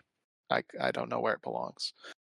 I'm not going to count this as a movie within the universe because of the post-credit scene. I'm leaving it, like I said, like a sprinkle, like Magic School Bus thing. Whether or not I'm supposed to do that, I'm doing it. Just feels right to me. I guess that's my stance on it. Any final points before actual ratings? So we have a yes, yes, neutral. Is our final standing? I suppose so. Yeah. I guess. And then the timelines are different between us, I guess. Okay. I don't have a definitive timeline for the Cyber Chase. Yeah, my guess would be yeah. Never mind. Yeah, we're on the same page, I guess. So The only thing that's kind of leading me with Cyber Chase being before Zombie Island is the coat reference, because I view them as the same coat, even if Zombie Island's darker, but I view that as just a darker film and colors. So I saw this as like a nod of setting up her new attire, Zombie Island. Okay. But it's not enough for me to definitively place it before Zombie Island. that's really weird because the gang would be separated in Zombie Island, and they were in their normal like stuff with the Mud Monster. It's weird, I guess, if this was before. It's just more time. Well, Moat Monster is question. the very first thing in the Yeah, timeline. Yeah, but what writer's saying is that after the events of Cyber Chase, you'd have a breakup part of the game where Daphne's then Yeah. at the talk show in that outfit. Mhm. So, like, how much Yeah. time is needed in between there? I guess for the question we posed of like what to classify that jacket as. Well, it doesn't have to be new, I guess, by the time of that start. Of Zombie Island. Yeah. Unknown, and that was a question we couldn't answer in Zombie Island was the time jump. They didn't give an answer to that. Between Moat Monster and then them having to get back together, there's not a time period to work with. So, all right, I guess that's the end of that debate for these VHS films, unless something gets brought up in a recap, I guess. Yeah, let us know down in the comments where you stand on these VHS movies. Yeah. All right, let's dive into rating summaries, starting with writer. all right. I'm gonna keep mine short and sweet. Subjective. This one was a lot of fun. Uh, I think I'm at a 7.5. Very, very. It felt like a Scooby Doo adventure. I guess that's kind of the general feeling about it. I love the gangs. I love the gang playing off of each other, and I think that's very much where I derive a lot of my enjoyment most of the time. Um, I think that's right. So 7.5.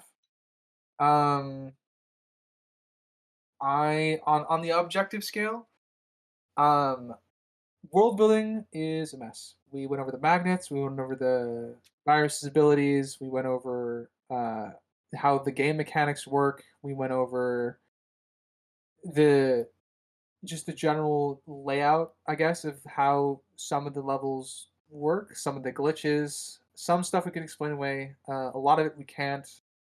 Plot is it's not a mess, but there was a lot of plot armor, a lot of plot conveniences.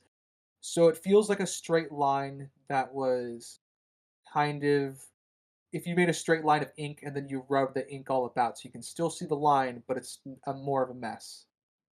A lot of plot armor, um, a lot of conveniences, and it definitely starts to affect at least the villain characters a little bit, if we can call him the villain, um, which is kind of a shame because I usually think the characters, I mean, the characters are what hold this up for me, being the gang.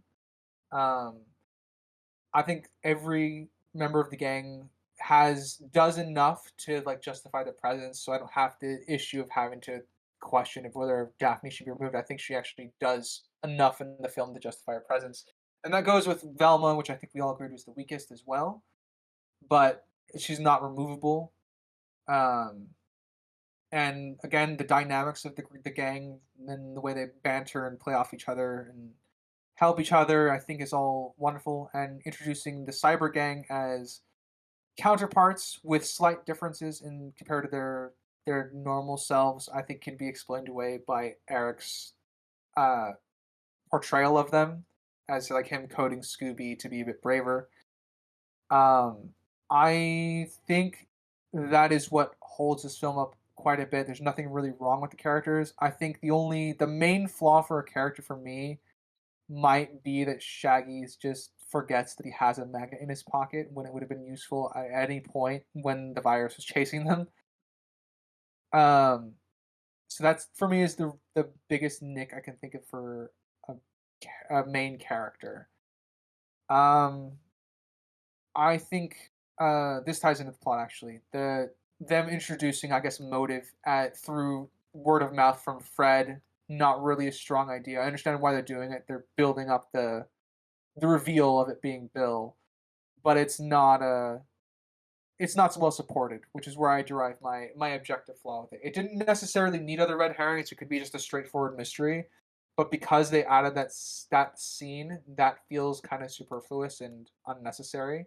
When they could have just say, "Oh, it's Bill," like by just instead laying out, they could have laid out the clues instead for Bill and focused on that instead of ascribing everyone a motive temporarily to make it feel more like a whodunit. Um, and Bill, confusing character, really, really whined about motivations. I don't understand his plan at all with what is presented. It's not logically consistent with itself. Um, and because the plot and world building are a mess, I think that definitely drags the film down a bit. And the strength of it is the Scooby Gang. The characters are really well portrayed here in this movie. So I'm at the middle. I'm at a 5.5. Alrighty. I was bounced between me or Sprinks going next, so I flipped a coin and it landed on Sprinks. Cool. It'd be crazy if it wasn't bouncing between you and I.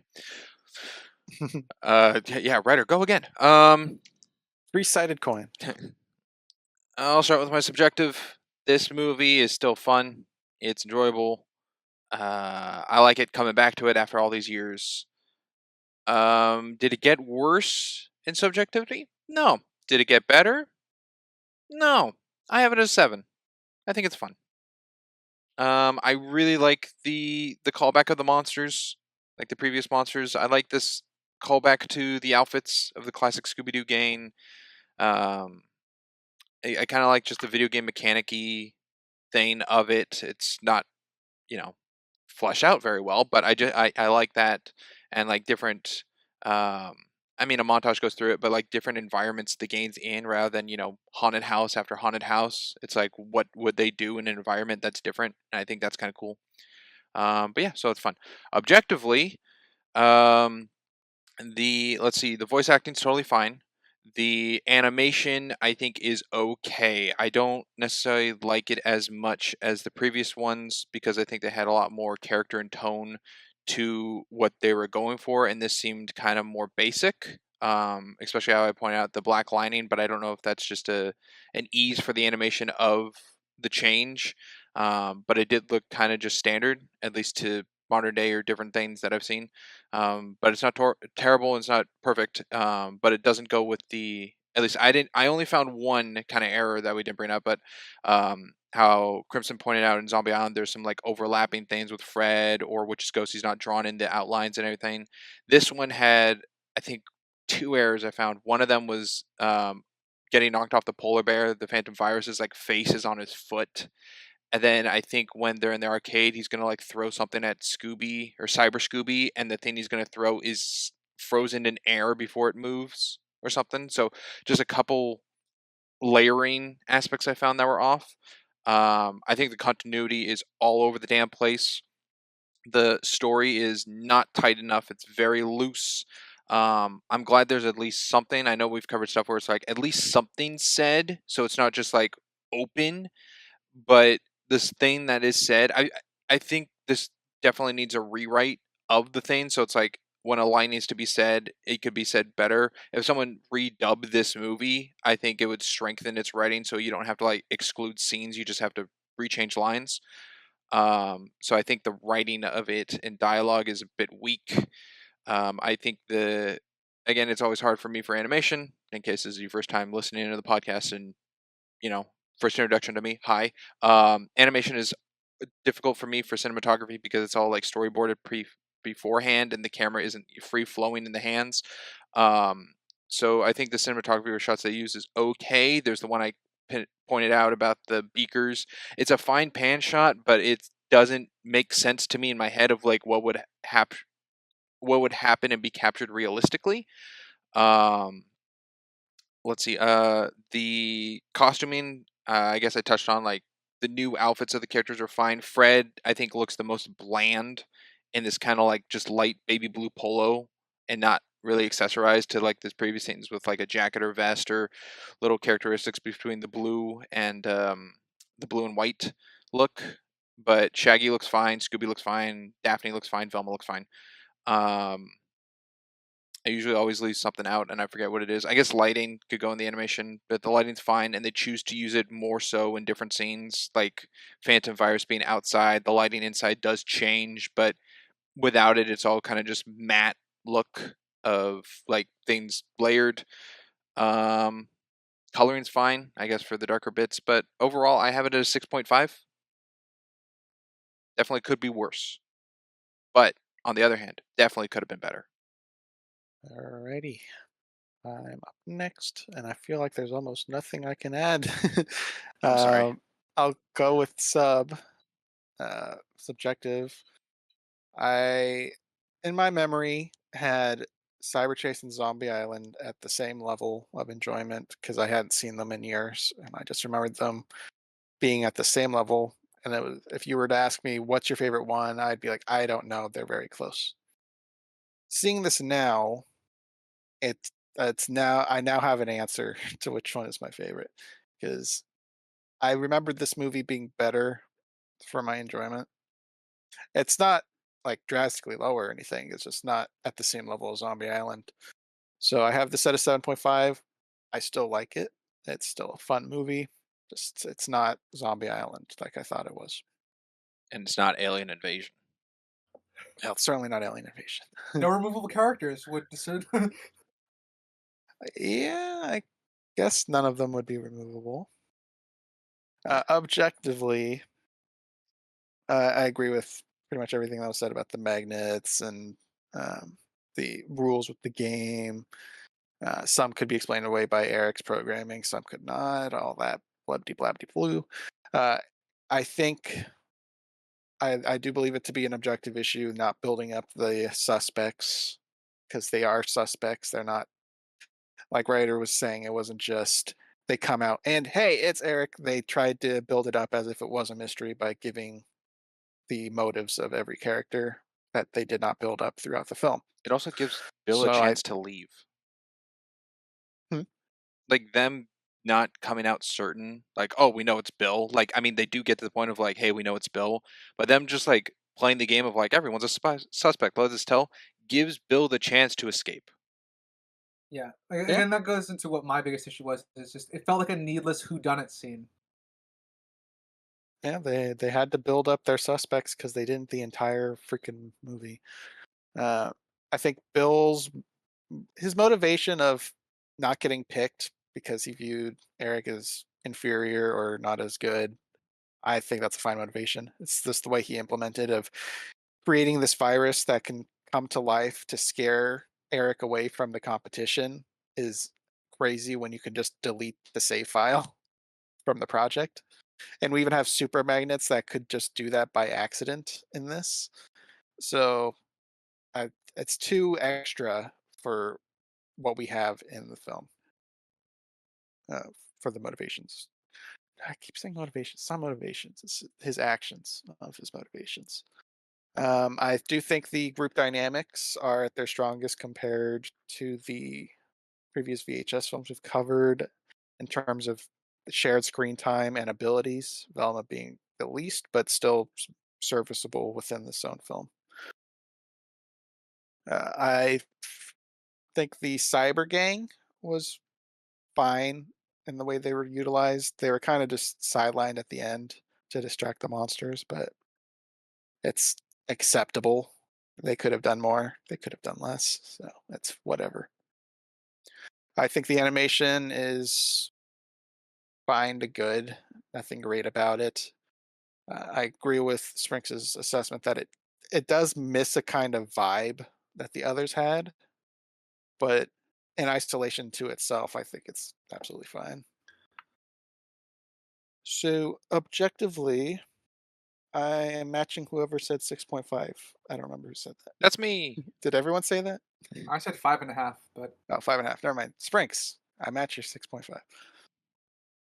One would say impossible. That's crazy. It is we're impossible. we're surprisingly well clustered over these Scooby-Doo films. yeah, so far. And with that, gentlemen, Anything shall I else? read us out? I believe so. That finishes the VHS run. But season's not over. It is not. Oh no, it is not. Uh, Thank you, audience, for listening, whether it be Spotify, Amazon, Castbox, Good Pods, iHeartRadio, Podcasts, and Samsung. And if you have been on our visual side of things, watching our PNG YouTubers and slideshow, thank you for watching on YouTube and Rumble. We appreciate you there. Please feel free to like, comment, subscribe everywhere. Tell us how much you hate our opinions or how much you love them. As always, I've been a Geeky Writer, I'm Crimson Maroon. And I'm Sprinks. and we will catch you next time. Later, everybody. Bye. Toodaloo.